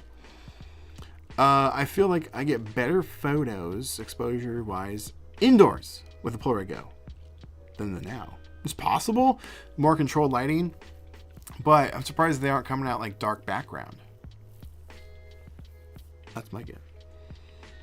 On the Polaroid website, yeah, I got a bundle under 100 euros. And there was a camera, one film, and a bag. AAA, super cool. Sweets. I took a lot of photos of that day. I was doing the review of that. So a lot of these are like reviews from cameras. So it's like, here's 8 photos of the same thing, but like a slightly different camera setting. I have to technically waste a lot of shots to make my videos. This is a vacant land.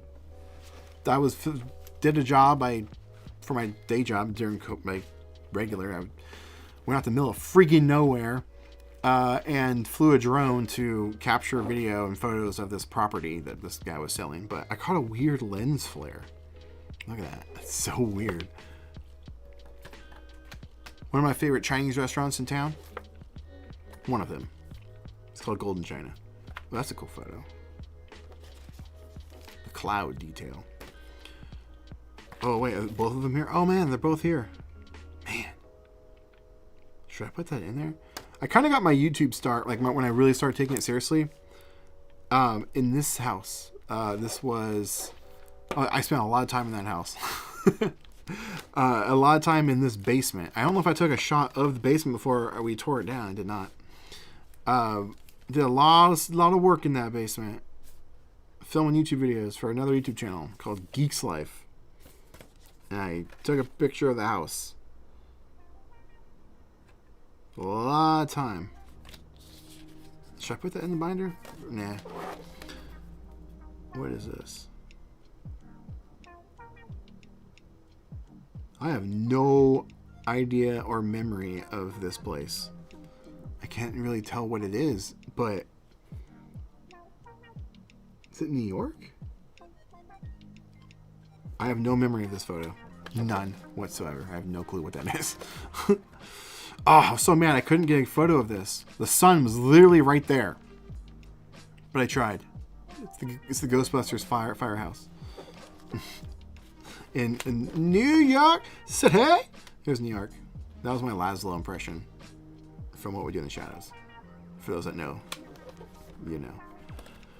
Brooklyn Bridge. That's where Fantastic Four had a battle. From the movie. And then also Spider-Man fought the lizard there. That's why I took a picture of it. I was with my friend. Oh, we're in New York now. Look at that. Statue of Liberty. Fun fact. Statue of Liberty, not in New York City. She's actually in New Jersey. Learned that while I was there. Here's some random street shots from New York. Phil, we were there for building a studio. He's up there assembling some truss. I should put that up there. A little memory. New York City skyline. I think that is the best photo I got of it. It was kind of gloomy that day. Or that time I was there, and this was like the best we got to see. As a kid, I always told myself I would never drive a car in New York City. Ever. Or like in Manhattan specifically. Like it's a pact to myself that I will never do it. It just looks the stressful and awful. I was forced to break that rule or that little pact with myself, and I had to drive a car through Manhattan. That was the most stressful thing I've ever done in my entire life. I gotta tell you. Empire State Building, right? Yeah. Empty sidewalk. I was there during COVID too, and it was still stressful. Now we're back in downtown Vancouver. I always thought that looked like a soda can or pancakes, more specifically, like the pancake house, like a stack of pancakes. There it is again. Look, a stack of pancakes. I might put that in there. I don't know, I like that photo. Look at that. The symmetry, the color. It's pretty cool. I think it's downtown Vancouver as well. Yeah, this is also downtown Vancouver. These are all with the Lomo. Nope. The Instax 200. Instax 200. Here's another one. I shot so many. Because I thought I only had 24 hours. And I spent a lot of time there. A lot of time and a lot of film. Shooting photos of this. Oh, there's the motorcycle shot. Me and my dad's bike. Mine's the red one. This one's fun. A little Marty McFly and a Demogorgon in the background. I couldn't get the focus right on Marty. I think this was actually the best shot I got. I would rather not, but have you? Have you done that in Manhattan? Not for me. I would never try. Oh, I tried to take a picture of fireworks. I don't know if you can see that, but there is something in there. You can kind of see fireworks in there. Did not work. This is when I first got the camera in the summertime. I tried it a few times. This is, I think, a long exposure with the Lomo wide. Yep. Don't know what happened there. It's kind of cool, though. I don't know why, but I kind of like that. You can see that. It's like perfect. I wonder if I can move the camera. I don't know. What the heck happened there? Did the car drive by? It's possible. Huh. I kind of like it, though.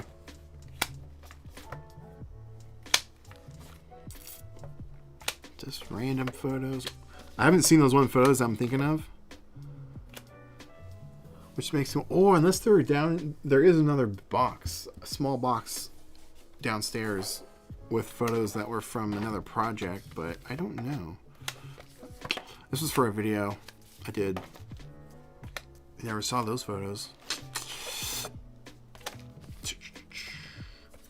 This is of Loria's apartment after we set it up, though. I have the other photos in there. I don't know why I didn't give these to her. Maybe I meant to. This was for my cold weather test. Which is better, Polaroid or Instax? Which one works better? Spoiler alert, it was Instax. In the snow, took a shot, developed perfect. No hues, no color shifts, no nothing. It just works. Meanwhile, if you shoot Polaroid, it comes out green. But that's what that was from. That was from this shoot. Walking around testing out different photos in the snow. I need to move these out. It's getting too chilled, and you can't see the photo. Snow. That one's actually pretty cool. I actually like that one. Look at that one. I like it. Yeah, it did look like a double exposure, but I think it was more of a long exposure with a shift. Yes, I have always a fun way to practice patience. Yeah, oh man, I'm not for it. Driving in the New York City. Dead end.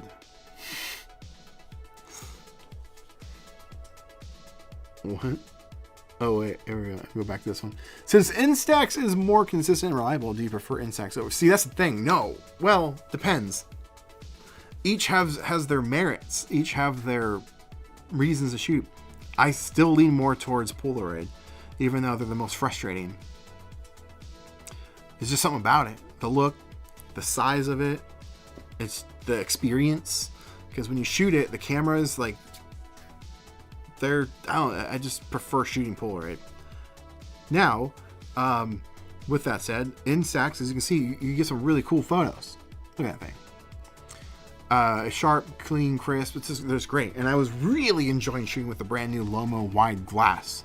I'm sad I had to send that back. It was just on loan from Lomography. And it's going to be purchased soon. I was actually starting to switch. Not really switch, but like I just found myself grabbing the Instax camera over the Polaroid. Christmas.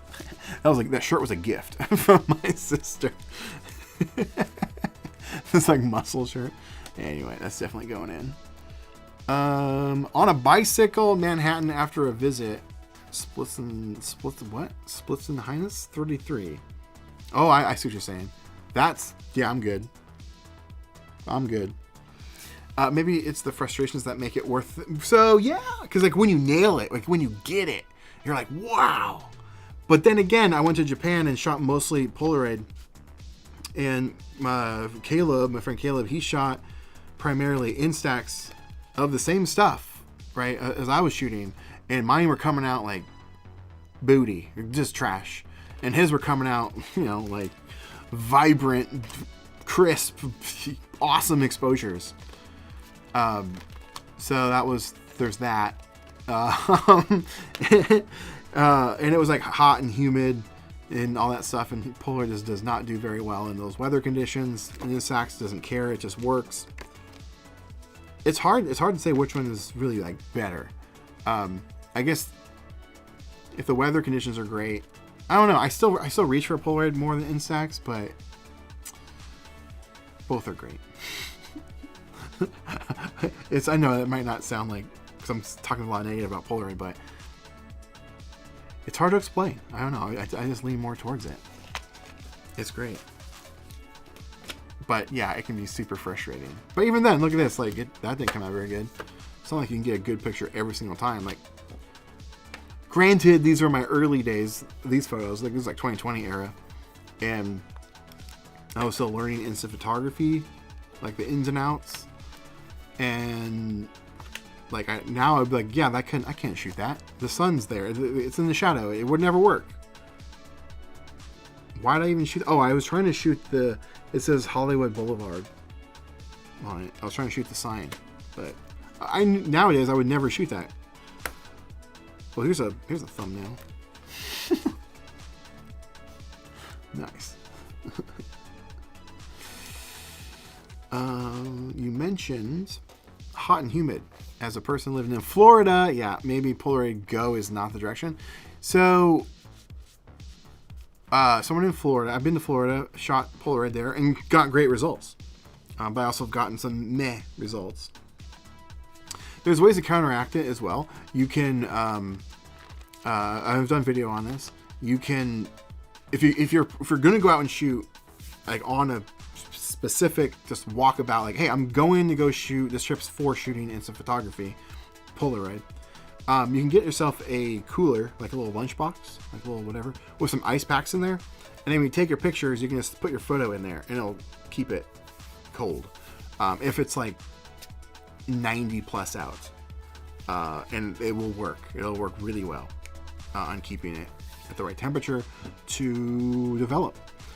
But yeah, if you want something that it's just going to be throw in your car on a hot day or humid day, or walk around and whatever, Instax will just work every time. It doesn't care. So maybe go that route. Go get yourself that SQ6. Shoot some square format. Thumbnails. I was trying to do an instant photo thumbnail, and I don't know why I kept shooting it. Maybe I wasn't getting it straight on. Yeah, I think that had to have been it, because I shot it 4 times. Look at that. Snow. Ooh, look at that one. I kind of like that one. More snow.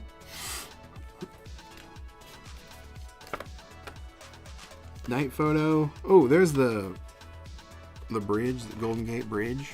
That was the closest I could. Oh, I got that one. That's the sun. By the way, you don't want to shoot in the sun on Instax, you'll get that. But that's still kind of a cool photo. I shot that while I was driving. Don't do that.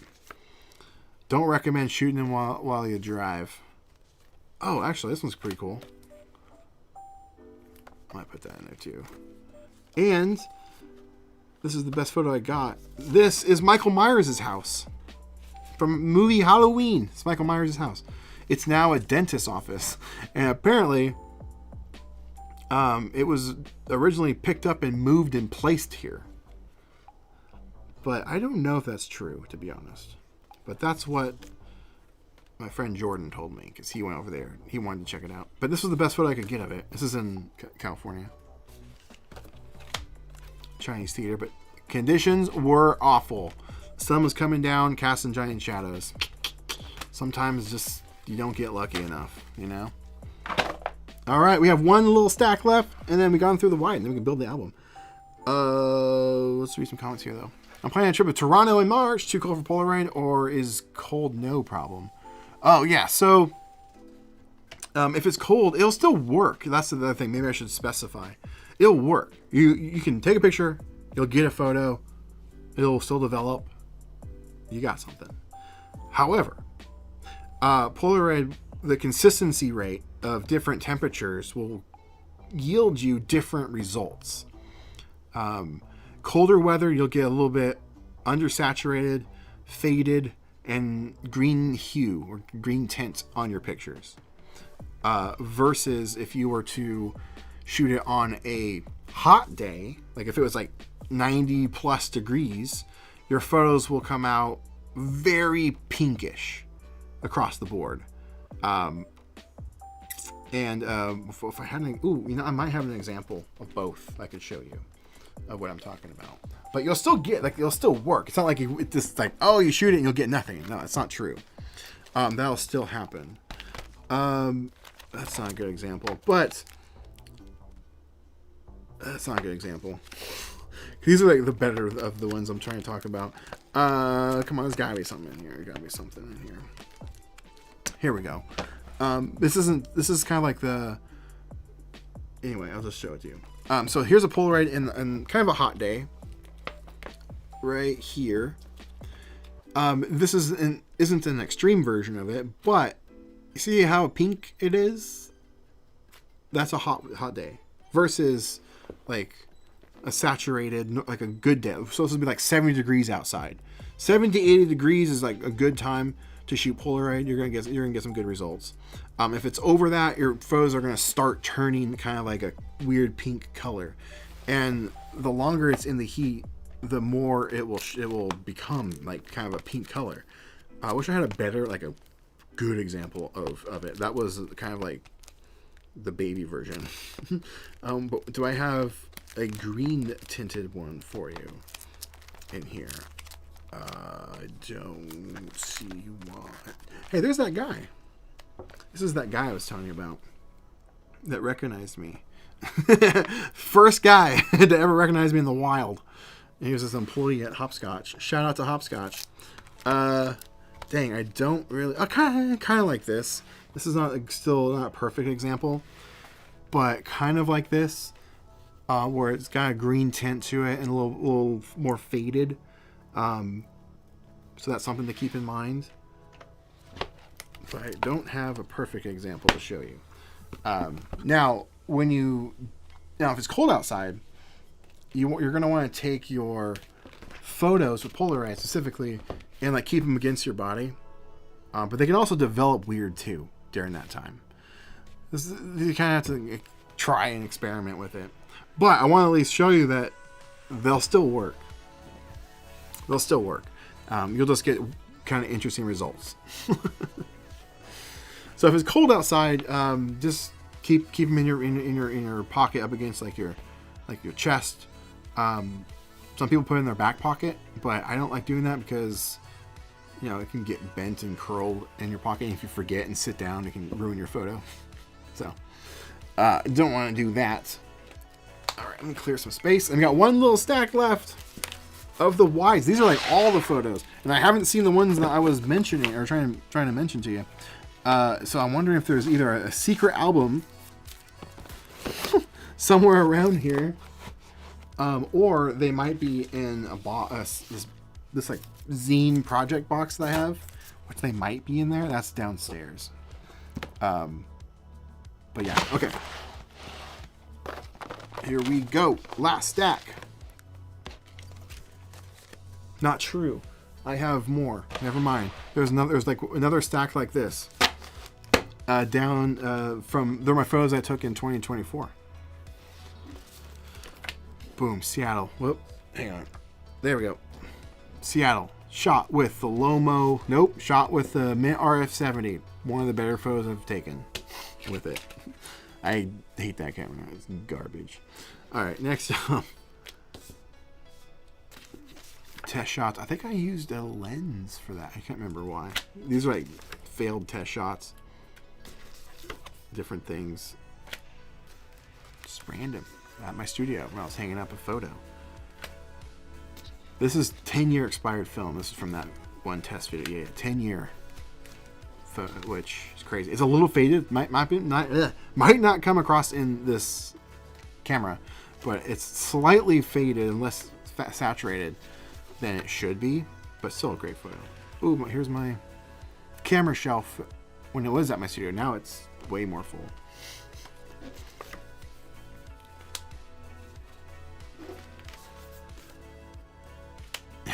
Random photos. When I had my, I still use that camera. I love that camera. I use it for videos.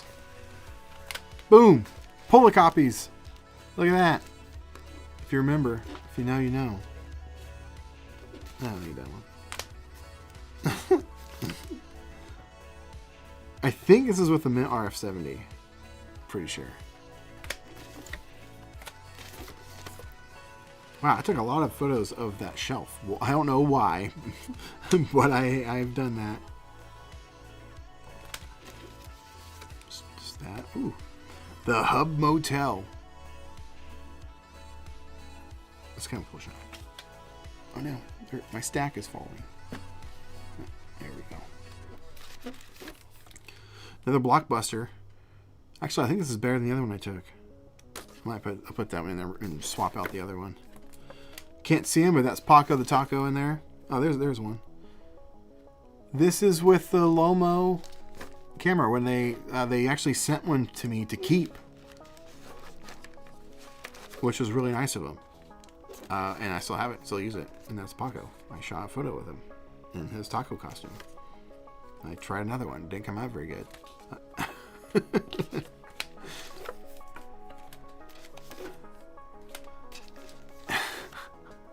These are for examples for some videos. I'll use these for example shots. I'm trying to power through these. Oh, Griffith. Does anybody know? I know this is at risk right now. Does anybody know if it's still okay? Because I remember hearing that it might be at risk for the fires. Hopefully not. I've only been there this one time. And I met up with Jazz and Mondo from Film Junkies, and I'm sad I never got a picture with them. Or of them, or maybe I did get one. I might have gotten actually one with Jasmine. My Firebird. I'll put that over here. I know one of the differences between the the Instax 400 and the 200/210 is exposure control. How often do you end up using exposure compensation? All the time.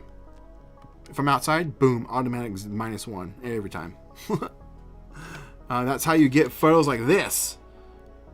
This was actually shot with the Mint RF70, but this is an example of the deep blue skies. That's how you get the sky details. Otherwise, they'll come out looking more like, kind of like this. Like that. Which is fine, but I love the blue. I like that blue. Another picture of Paco, just kind of chilling. Ah, the Shield Mobile. Can't see it, but there's a little monster guy. Oh, that's a good one to Paco. He's like, this is how he looks at me. How dare you take pictures of me? Jolly Pirate Donuts. That's pretty cool. Then that's in Ohio.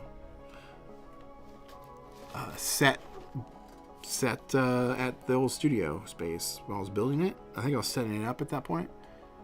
I think I was setting it up.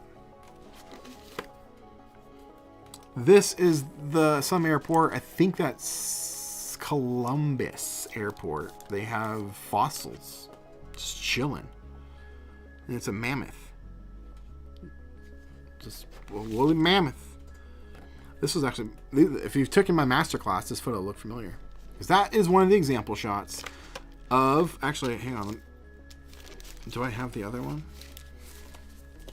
Well, I will return to this one because there's an example I want to show. Probably the Mint RF70. That's my guess. Look at that garbage. Style boys. Style boys, son. These are going in there for sure. Actually, yeah. My sister and her partner, Andrew. I think there's a better one of my sister. It might be on my fridge. So anyway, I'll put that in there. Put those two in there, yeah. Boom! The Who song, Dave was asking about that earlier, or I mentioned it earlier. Shot a lot of photos of that. There's Dave himself, look at that. I used the fisheye lens on something, caught a weird glare from something, but I kind of like it. This was shot with the Lomo. Nope, this was shot with the 210 with the retrograde engineer adapter to use a fisheye lens. He's hot gluing the those Stranger Things glasses that he was. I don't know if he sells them anymore, but he was selling on Etsy. He took that of me as well. The last time I ever went to Ohio. This is for the Halloween special. There was a Trans Am, kind of like the one from Stranger Things. That's kind of cool. Yeah, I was testing lenses out for this video. Just trying out different effects. Look at that. That's pretty cool. Foys, baby. That one's cool. I always thought this kind of looked like a astronaut helmet. But this is the Vortex lens from Retrograde. / Brooklyn Film Camera, because they partnered up together. Frankenstein. That one's cool. I really like that one. Really like that one. That one's pretty cool. Pretty cool. Time Warp Toys. This actually should be part of that other thing I'll talk about in a minute. And I learned if you're going to be using the fisheye lens on this camera, you automatically go -1. Or put some type of filter over the flash, because the flash might still go off and overexpose your shot. This is the Pop Culture Museum in Seattle. This is in California. Disneyland. This is in Toronto, Canada. Man, we went everywhere. We were all over the world for a second. Inside the Stranger Things experience. Shot with the RF70. Same with this one. This is Dave in Ohio. Dave in Ohio. You can barely see it. Dave also in Ohio. Ohio? How do I say that? Dusty. Why are they so dusty? They're inside a bin. Some cars. Ah, there we go. This is the photo I was waiting to pop up. Inside. So here's a good example of exposure compensation. This was part of, actually it's the free version of the masterclass. You can watch this video for free, but it's also in the masterclass video. So this is taken with no exposure compensation. This is with -1 exposure compensation. You can preserve the highlights so much more. And it's not like a drastic change in your image either. So you can still get a really nice photo. Now, it will darken the shadows, so you do lose a little bit of detail, like here in the tire here. You can see the tire a lot better there. But it's an example to show you what it can do. So like the sky detail is way better. I mean, I should have framed this one up a little bit better, to be honest. But you can still see what I mean. And then like the bright spots right here where the sun's hitting, they're much better preserved. This is an example of when and how and what exposure compensation does. And in that video, I do a more in-depth talk about it all, or in that section of the course. I don't know what that is. These are definitely RF70 shots.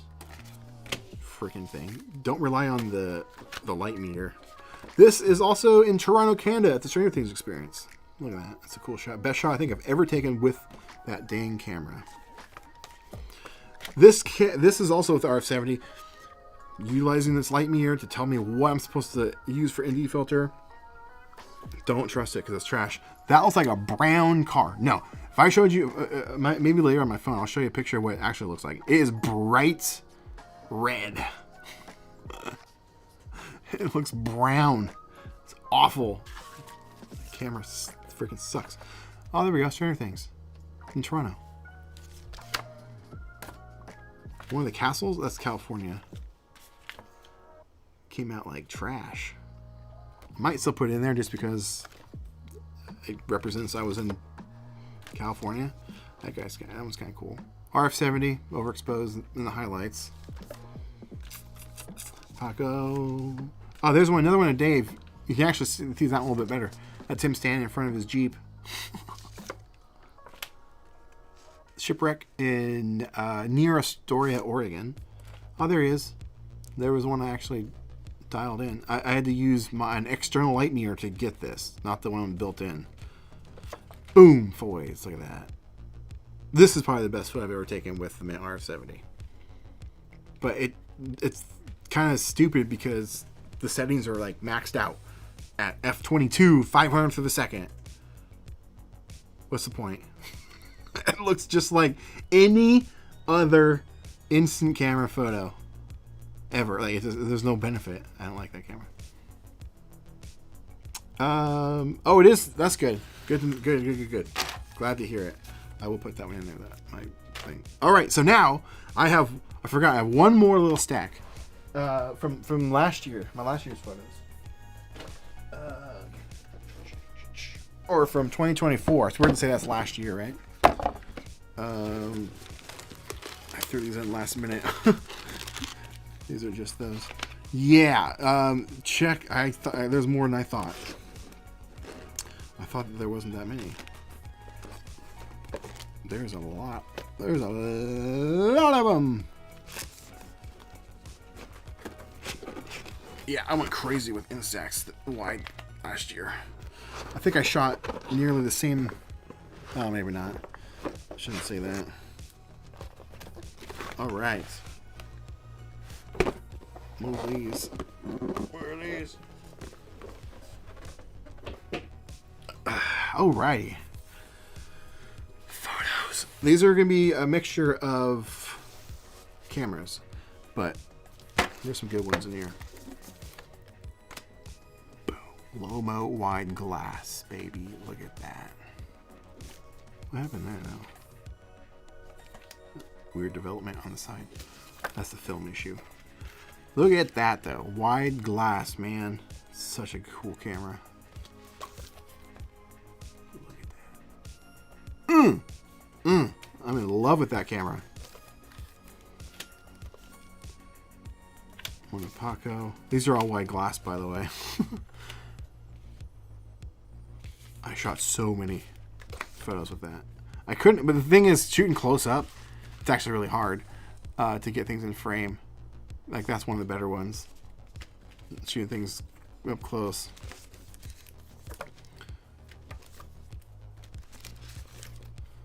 I try. I think I shot an entire pack trying to get that because he was looking out and it was like sunset. It was really cool. Like, look at that. That's pretty gosh dang cool. I wish I forgot to underexpose by one stop though. It would have been way cooler. I would see how the sunset is over here. It's kind of washed out in the exposure, so it's just like ugh. I think I have another one in here somewhere where I redid it. I think I'm gonna put that as a maybe. Leaves. Another one of Paco. Ah, see, here it is. That's what it could have looked like if I just dialed in the exposure. I think this was, yeah, it could have been like that, but centered better and cooler. But Oh, well. This is actually the 300. Instax 300. It's pretty good. And I show you how to shoot this exact photo in that recent release of the masterclass, the add-on. Free add-on if you already got it. Link in the description. But I show you how to shoot neon signs and just low light photography on instant cameras. Oh, that was so good. This is actually the Loma wide regular. So good. Look at that. So good. So good. Man, RF70. I think this was the best one I got. I'm gonna set it to the side. Yeah. I was trusting the meter. Loma wide regular. On a tripod with bulb mode for like, I don't know how many seconds. I just kind of guess. Yeah, look at that one. That one's cool. There's a good one of that. I've took a few of those. I'm trying to remember. Red Apple Motel. That's cool, but I'm good. I'm good. Random roadside find. That one's cool. They had good milkshakes. The peppermint stick. That's what it's called. I thought this was funny. It's so creepy. I think it's Party Masters Circuit School Party Room, and it's just a random door, like a home door. It's like a business, and it's got like a house door. I don't know. It was just really sketchy, so I took a picture of it. It was on the side of like a warehouse building, somewhere in Washington, like up north. Like Caleb and Alex and I. Yeah, look at that. We were going up to a place, which there's a photo in here that you'll see of our final destination. But yeah, it's somewhere in Washington, and we were going to a thrift store and just had some interesting stuff. Here, me and Ronald. I was in a thrift store. No, I was in the Neon Sign Museum.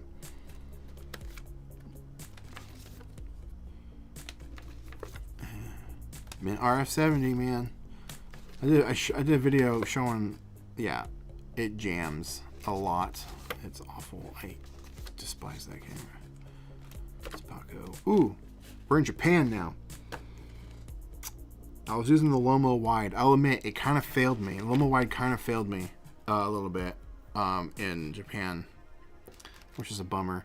But it really wasn't the camera's fault. It was just the lighting sources, like the weather conditions that we had during that time.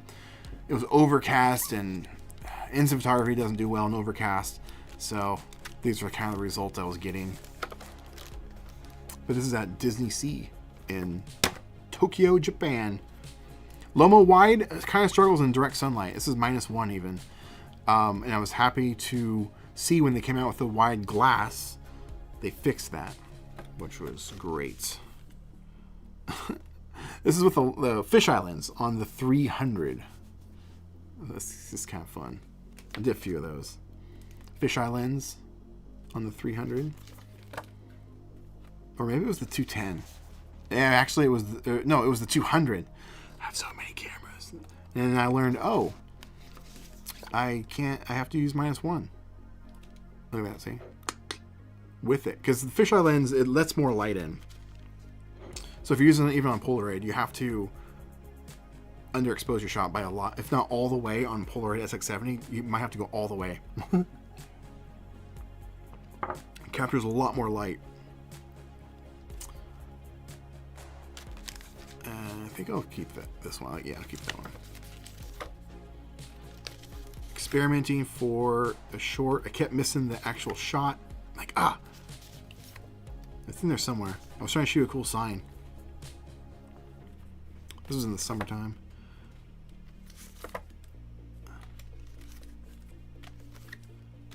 Yeah, that didn't work out. I got this really weird lens flare. That was with the Loma wide original. I screwed that one up. That was my fault. I thought I could swap packs, but no, I can't. Trying to get Paco in frame. Man, I cannot get a good shot of this building. Man, this is Loma glass. Yeah, these are Loma glass. This one was pretty good. Or is it the next one? There might be a better one of this. I think this is actually not the good one.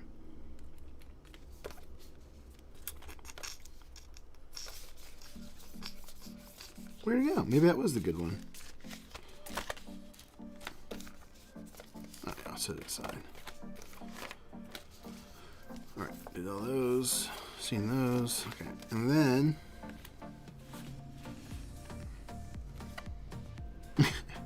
my sister and I did some cosplay stuff, prepping for Comic-Con. Actually, both Halloween and for a Comic-Con we went to. From what we do in the shadows. That one's kind of cool. Hotel. My messy room. All right, we're about not quite close to halfway through this last stack. Ooh, Multnomah Falls. Shot with the Lomo Wide Regular back in March. This is up in Seattle. Oh, there's the one I was looking for. Yeah. I don't know, I just think that's kind of fun. I was just doing a little experimenting. I have that one. Is this the same one? It is the same one. I wonder why I did that. Oh, I moved over to get the front of the theater. But the power lines cover it up there, but they don't cover it there. Decisions. Which one do I like better? I think I might get this one.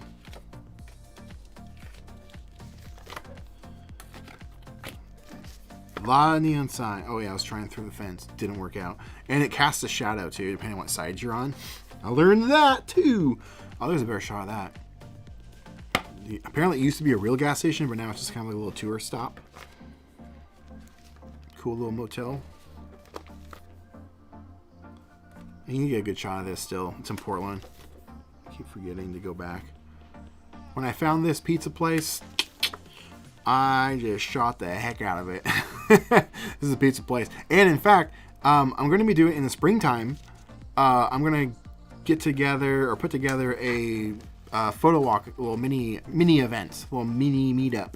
And it's going to be in this area.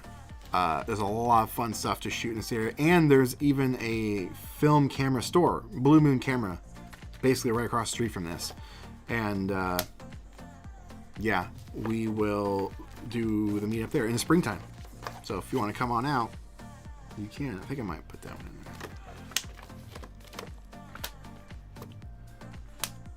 This is downtown Portland. That one kind of came out cool. I missed focus though. But that's okay. That one's pretty cool though. Voodoo Donuts. Japan, right before we're going home. Lomo Wide. One of the only days we had blue sky. And this is actually a blue sign. It was cool. Anyway, doesn't do well in direct sunlight, the regular wide. Disneyland's World, no, Disneyland, or more specifically Disney Sea in Tokyo. They're not the greatest. It was overcast and raining and nasty that day. I think I got a good one of Caleb though, if I remember right. Yeah, Disney Sea.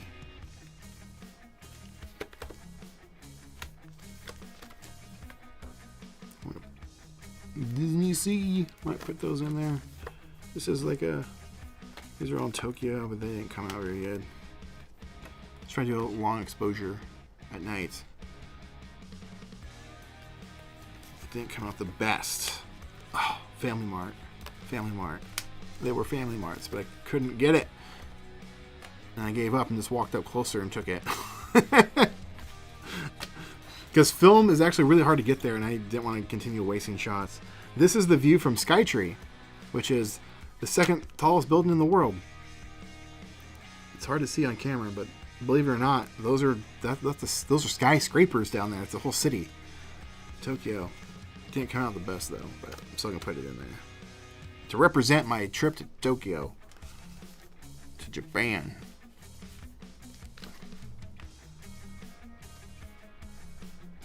This wasn't. That was from a different building. That was the Fuji TV building. Yeah, never mind. That's not the Skytree. That's pretty cool though. That was shot with. Yeah, that was shot across from the top of that thing. It was inside that ball.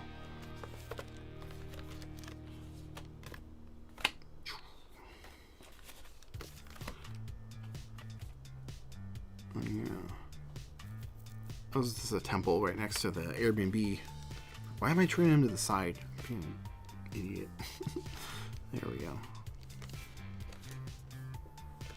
That was pretty fun though. Yeah, I learned you can't be on that side because it casts a shadow from the flash. I have a good one of these. This one might actually. Is that it? Don't know. Cool train pick from the Lomo wide glass. Don't know why I sound like Alec Rick or yeah. Why do I sound like Hans Gluba? Anyway, that's a recent-ish photo taken like 3 weeks ago. Lomo wide glass. I was standing next to the light and kind of made myself overexposed, but I do have a better photo of this that's on my fridge. I retook it. Should I still put it in there though? No. Garbage. Why am I doing that again? Some things did not come out very good. I don't know. I like this photo. The details. It's just cool. Direct sunlight highlights are preserved with the Lomo glass. So I love to see it. Random theater. This is in St. Helens, Oregon. Man, even inside handheld with the Lomo glass. Look at that. I need to get that camera back. Oh, it's just great. This is actually the City Hall from Halloween Town, because this is in Halloween Town where they filmed it. I should put that. Nah, I have a better one. City Hall. Yeah, I have a better one. That one. Look at that one. That Loma. It does get the. Does have a vignette. But not always though. Sometimes it's not as bad. I wonder what happened there. A little black spot.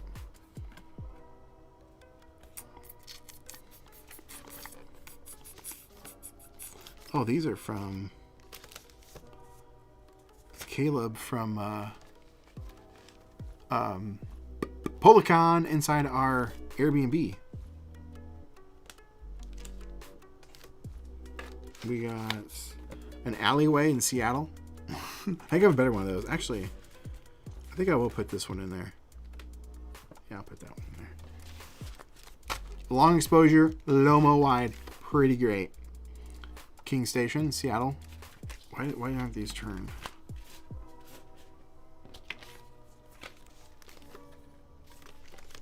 I don't know. Maybe I will want. Well, this one. That one's pretty cool. I think I have a better one though. I'll leave it.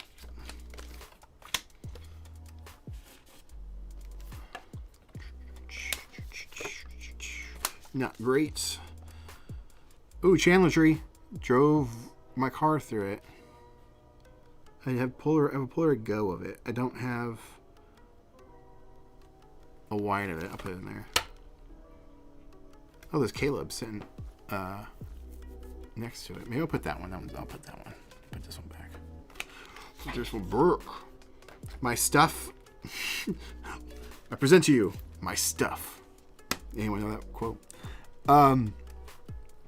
Some of the stuff I packed for Policon, Bay Area and down San Francisco.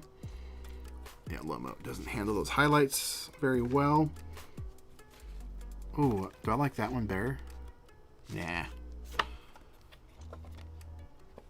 I already have that one. This is where the Final Destination. This place is huge. This is an antique mall. This is like 20,000 square feet or something like that. It's 3 stories. It's weird. It's an antique mall, but it's also a fruit stand.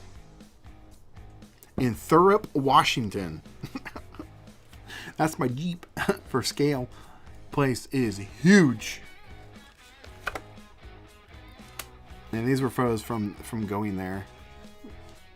Just some random stops. Believe it or not, this one is actually from the Instax 400. I had the tops off in the Jeep, and I just blind fired and got that. And I don't know, I really like it. I did that with this one with the 300. It did not come out as good. So many of these. I have so many shots of those. So many shots. I use them as my examples. There's the Jeep. Do I have like a full Jeep photo? I don't think I do. I'll throw it in there. Yeah, I love that shot. Look at that one. Do I have a better one? No, that is the one. This is probably the best photo I've ever taken Polaroid. Or of Paco. Nailed it. That was with a flash and everything. Portland. Seattle. Like, where is these? These are from Seattle. Yeah. The downtown Seattle. I really like that one. This one's really cool. Yeah, put that in there. And then yeah, one tiny more stack, and then that's it. And then we can load them in the album. Let's do it. Boom. Rapid fire. Test shot of Astro. There's probably a bunch of these. Yep, there's another one. Test shots. Test shots. Test shots. More test shots. More test shots. More test shots. Here's some more. And that's it. Yeah. I waste shots for examples, so you can watch videos so you don't mess up shots yourself. I think this is with the 400 or the 300. No, that would have been with the wide glass. Pretty good. Yeah, there we go. Look at that. Look at that. That one's going in for sure. I might have too many photos. I might have to cut back on some of these. Oh, make sacrifices. First technical. Well, this is the first shot I shot with the Lomo wide glass ever, and then I went outside. This was the first photo I got with it. Pretty great. It's pretty great. There's this one. This one right here. That's the good one. Boom. Is that the good one? Yeah, it is a good one. All right, let's power through. Power through. Almost through. These are the meh ones. Accidental. I didn't mean to take that. I think I might have cut that out of the main video, actually. There, you've already seen these. These are the same stuff. Oh, that one's cool. This was taken literally like a couple weeks ago. Maybe 3 weeks ago. Random bowling alley. Find. Indoors handheld, no flash. Lomo wide glass. Look at that. Yeah, that was the one I was looking for. That's a good one too. My sister and Andrew. Yeah, that was the one. Here's the comparison one. This is the better one. That was with the wide glass as well. Wide glass. Man, those colors. It's so good. Man. Like, so good. That one's pretty good. I have a better one, though. Santa. Put that in there. It's pretty good. It's pretty good. It's pretty good. But I gotta be picky because I've got a stack of photos over there that might not fit. We'll see. That's a good one, though. And oh, I love this one. I thought I was gonna hate it because they didn't get the exposure I was hoping to get. I was hoping to actually get some of the alleyway exposed, but I didn't. And I actually think it's better how it came out. It looks creepy. I love it. Random little thing we found. Oh, there's the other one, the actual good one. Do I like this one better? I'll make a final cut or final decision later. And then that's it. That's it. Now we get to build out this album and make our final decisions.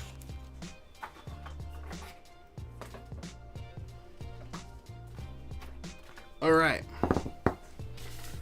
Oh yeah, there was these as well. Okay. Woo! Yeah, I can't, seriously, this album is really cool. Holds 192, cheaper than Polaroids, and it's higher quality. Can't recommend this enough. So, if you want to get one, link is in the description. Now, let's start inserting photos into the album. I need to readjust my camera, but it can't come out far enough with my setup, so I have to like push this way far forward so you can actually see what's going on. Alrighty.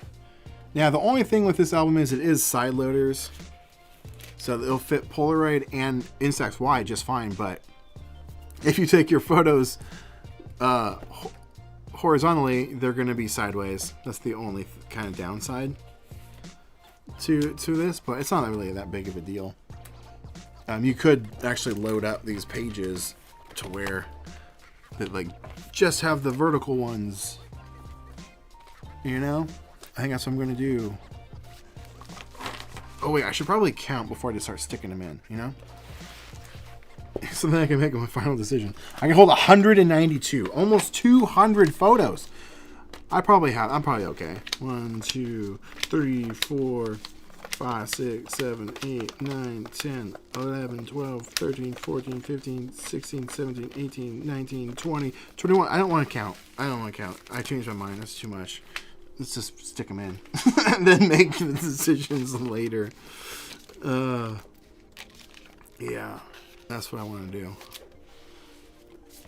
Start sticking on them in. Some of these need to be like put together, you know, like partnered or paired up. All right. I got a mess of photos here. Boom. Cow.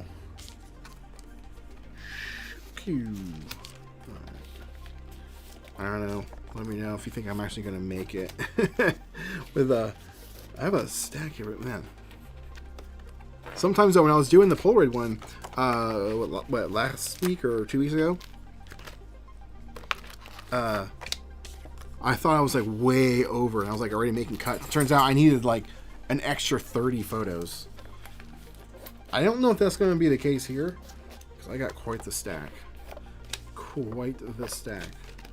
I'm trying to keep like some of them together as to like, oh, these are taken at Disneyland or whatever. So kind of want to keep those in the same, on the same page.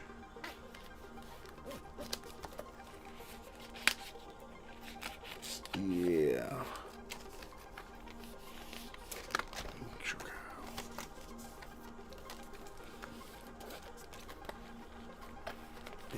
I think we're gonna be okay. I think it's gonna be just fine. Famous last words. You know what I'm saying? Famous last words. Yeah, like these. Look at those. Oh, so cool. What time is it anyway? 3 o'clock? I was thinking maybe I'll go to this place and get some pizza. Because that is... Maybe that one was better than this one. Well, too late now.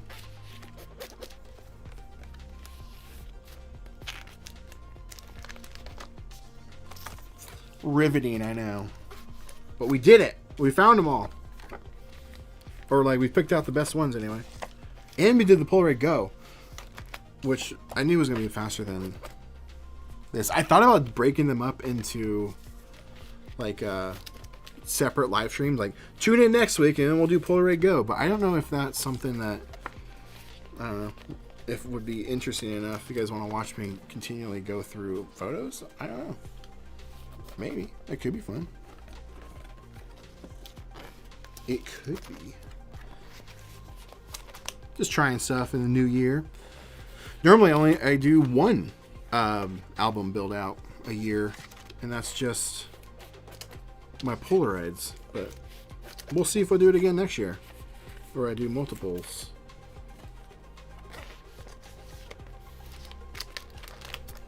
But I think next year, though, I am gonna get. I might switch to just buying these albums because these are actually really nice and they hold more. And they're cheaper for the most part.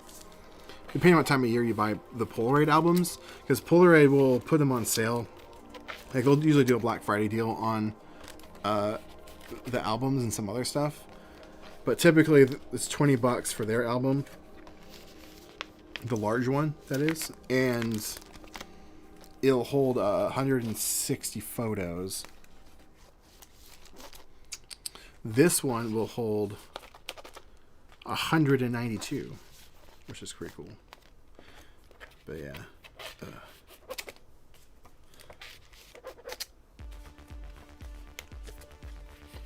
San Francisco. Those should be kept together.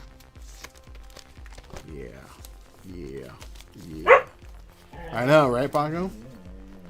You've been really good about not barking. I've left the window open by accident. I usually have to close the blinds when I do live streams, because then he'll like stare out the window and bark at everything.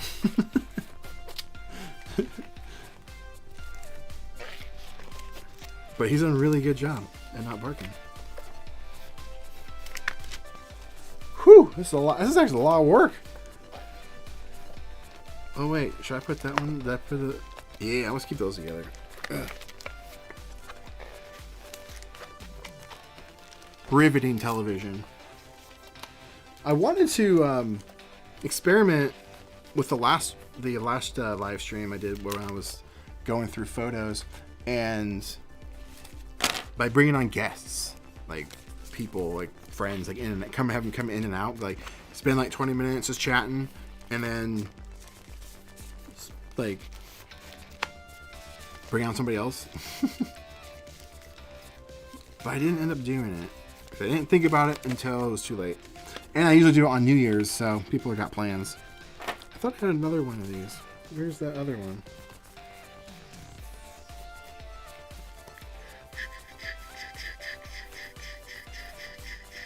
I know I do. Oh, there it is. Bingo. I know you can't really see. I guess you don't really need to see, huh? Don't really need to see it. Can't really see much. You've already seen the photos.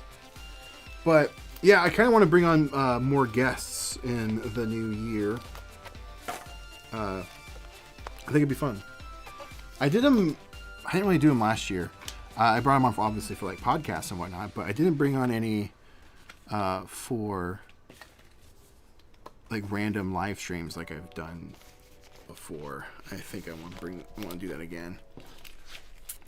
So if you want to see any special guests, let me know. And also, who would you like to see on the old live stream?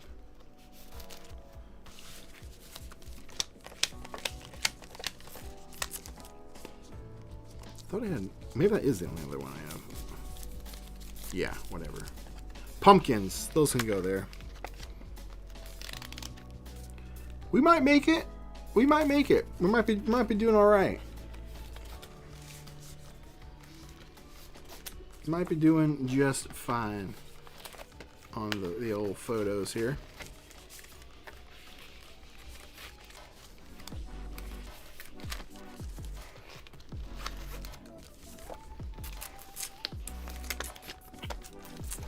Boom. That's cool. I haven't seen some of these photos in forever. Like I forgot about them. There still might be a random album around here that I forgot about that might have a handful of photos, or it might be downstairs. I'll have to check, because it might be inside this little box. Because I have another that I've been building like this zine idea for several years, and I think I might just finally call it and just put it together. But when I travel, I go to a lot of like, well, let me paint the picture a little bit better. I used to own a retail store. It was a toys and collectibles shop, and so I was traveling around a lot to different cities and things for work and whatnot. And I was going to like comic book stores and toy shops while I was in those towns, but I was taking pictures with Polaroids of the stores. And I thought it'd be kind of fun to do like this like pop culture Americana toy shop comic book store zine where it's just photos from around the country, just America. And so I've been collecting photos of all these places, and then there's a stack of them. And also when I was filming for that documentary, which was about collectors and whatnot, I was taking pictures of like the shop owners, because some of them were shop owners, and those are the photos that I'm talking about. And I think potentially the photos that I'm thinking of, they might be in that box. But yeah, I got this box, and that one zine, I think I just need to call it, because I haven't been to, honestly, I don't even know the last time I've been to a comic book store type toy shop. So I might end up just being like, yay, we're done, and put this together. Whew, we're getting down there in photos, and actually, there's a lot of pages left. I might have extra. And so that's okay. I don't need to fill it. I put that in. I don't really necessarily want that in there. Why is that in there? I think that one got left. Because this one isn't really representative of like that year of photos. It's kind of every photo. So, or like I've taken of wide over the years. So I think it's fine. I have just extra room to fill with more photos later.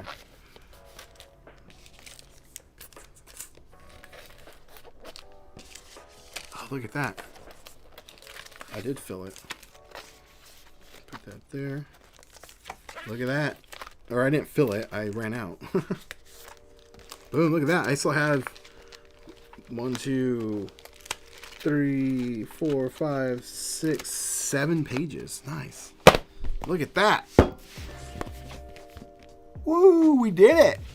For those that suck around, appreciate you. Photos. I've been trying to get most of my photos out of albums. And hanging them up on walls and whatnot. I think it's more, I don't know. Like, albums are great. They serve a purpose, obviously. But they don't get seen very often. So I'm trying. My goal has been for the last couple of years, but getting photos out of albums and framed up and putting them on walls and whatnot. And I partnered up with that one frame company on some videos, and basically for that reason, just be like, hey, good, promote more and whatnot. More guests. If you're after Aussie instant film shooter, I'm your guy. Nice. I'll have to look you up. Know any good Instax wide albums? This one right here. Bingo, bango. This is my favorite one. I just found it. The other ones they feel pretty cheap. This one does not. This is very premium. It'll fit Polaroid and Instax wide. That is. As you saw. Look at that. Now, granted, they are viewable this way because if you shoot them wide, there are some like natively whatever like wide versions, horizontal layout, but they're kind of cheap, like cheaply made quality, and you pay the same amount of price as for something like this. And this album is really nice. It's only like $18, $17, something like that on Amazon. I'll left the link in the description, and it's pretty high quality, like soft, like pleather. It feels a little bit more durable than the Polaroid album, to be honest. This one's a lot of paper and glue.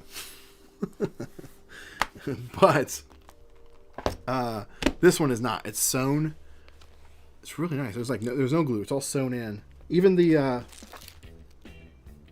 even the pages, they are sewn in. I think with the Polaroid one, they use glue. And only glue. Yeah, it is glue. And I've heard people have had problems with them coming apart over time. So that's something to keep in mind. It looks like it's both glued in and then sewn in afterwards. So that's really nice to see. Very high quality. Couldn't recommend this enough. So if you're looking for a good album for both Polaroid and Instax wide, this is where I would send you. Link in description. Not a sponsor. Well, what else was I gonna say? I think I probably should wrap it up. Wow, we've been streaming for 3 hours. Woo! Yeah. We got through Instax wide and Polaroid Go. The other ones I have would be Square. Maybe I should do another live stream on that. I don't know. I don't actually have a ton of Square. I don't really shoot it as much as I used to. Film is harder to get for that. So I kind of haven't been shooting it as much. I would love to shoot it more, but yeah. But there is a Square album, but not as nice as this. That's also been the issue. So I'm gonna wrap it up. For those that are still here, I appreciate you. My bad. Pushed the wrong button. Wrong button. I was looking for this button. That button. Appreciate it for those that are still around and stuck through it. Appreciate you. Yeah, what a crazy, fun little live stream, hangout, building albums. You want to see more like this? Let me know. If not, I'll see you next one. Now, get out there and make some art, baby. I'll see you next time.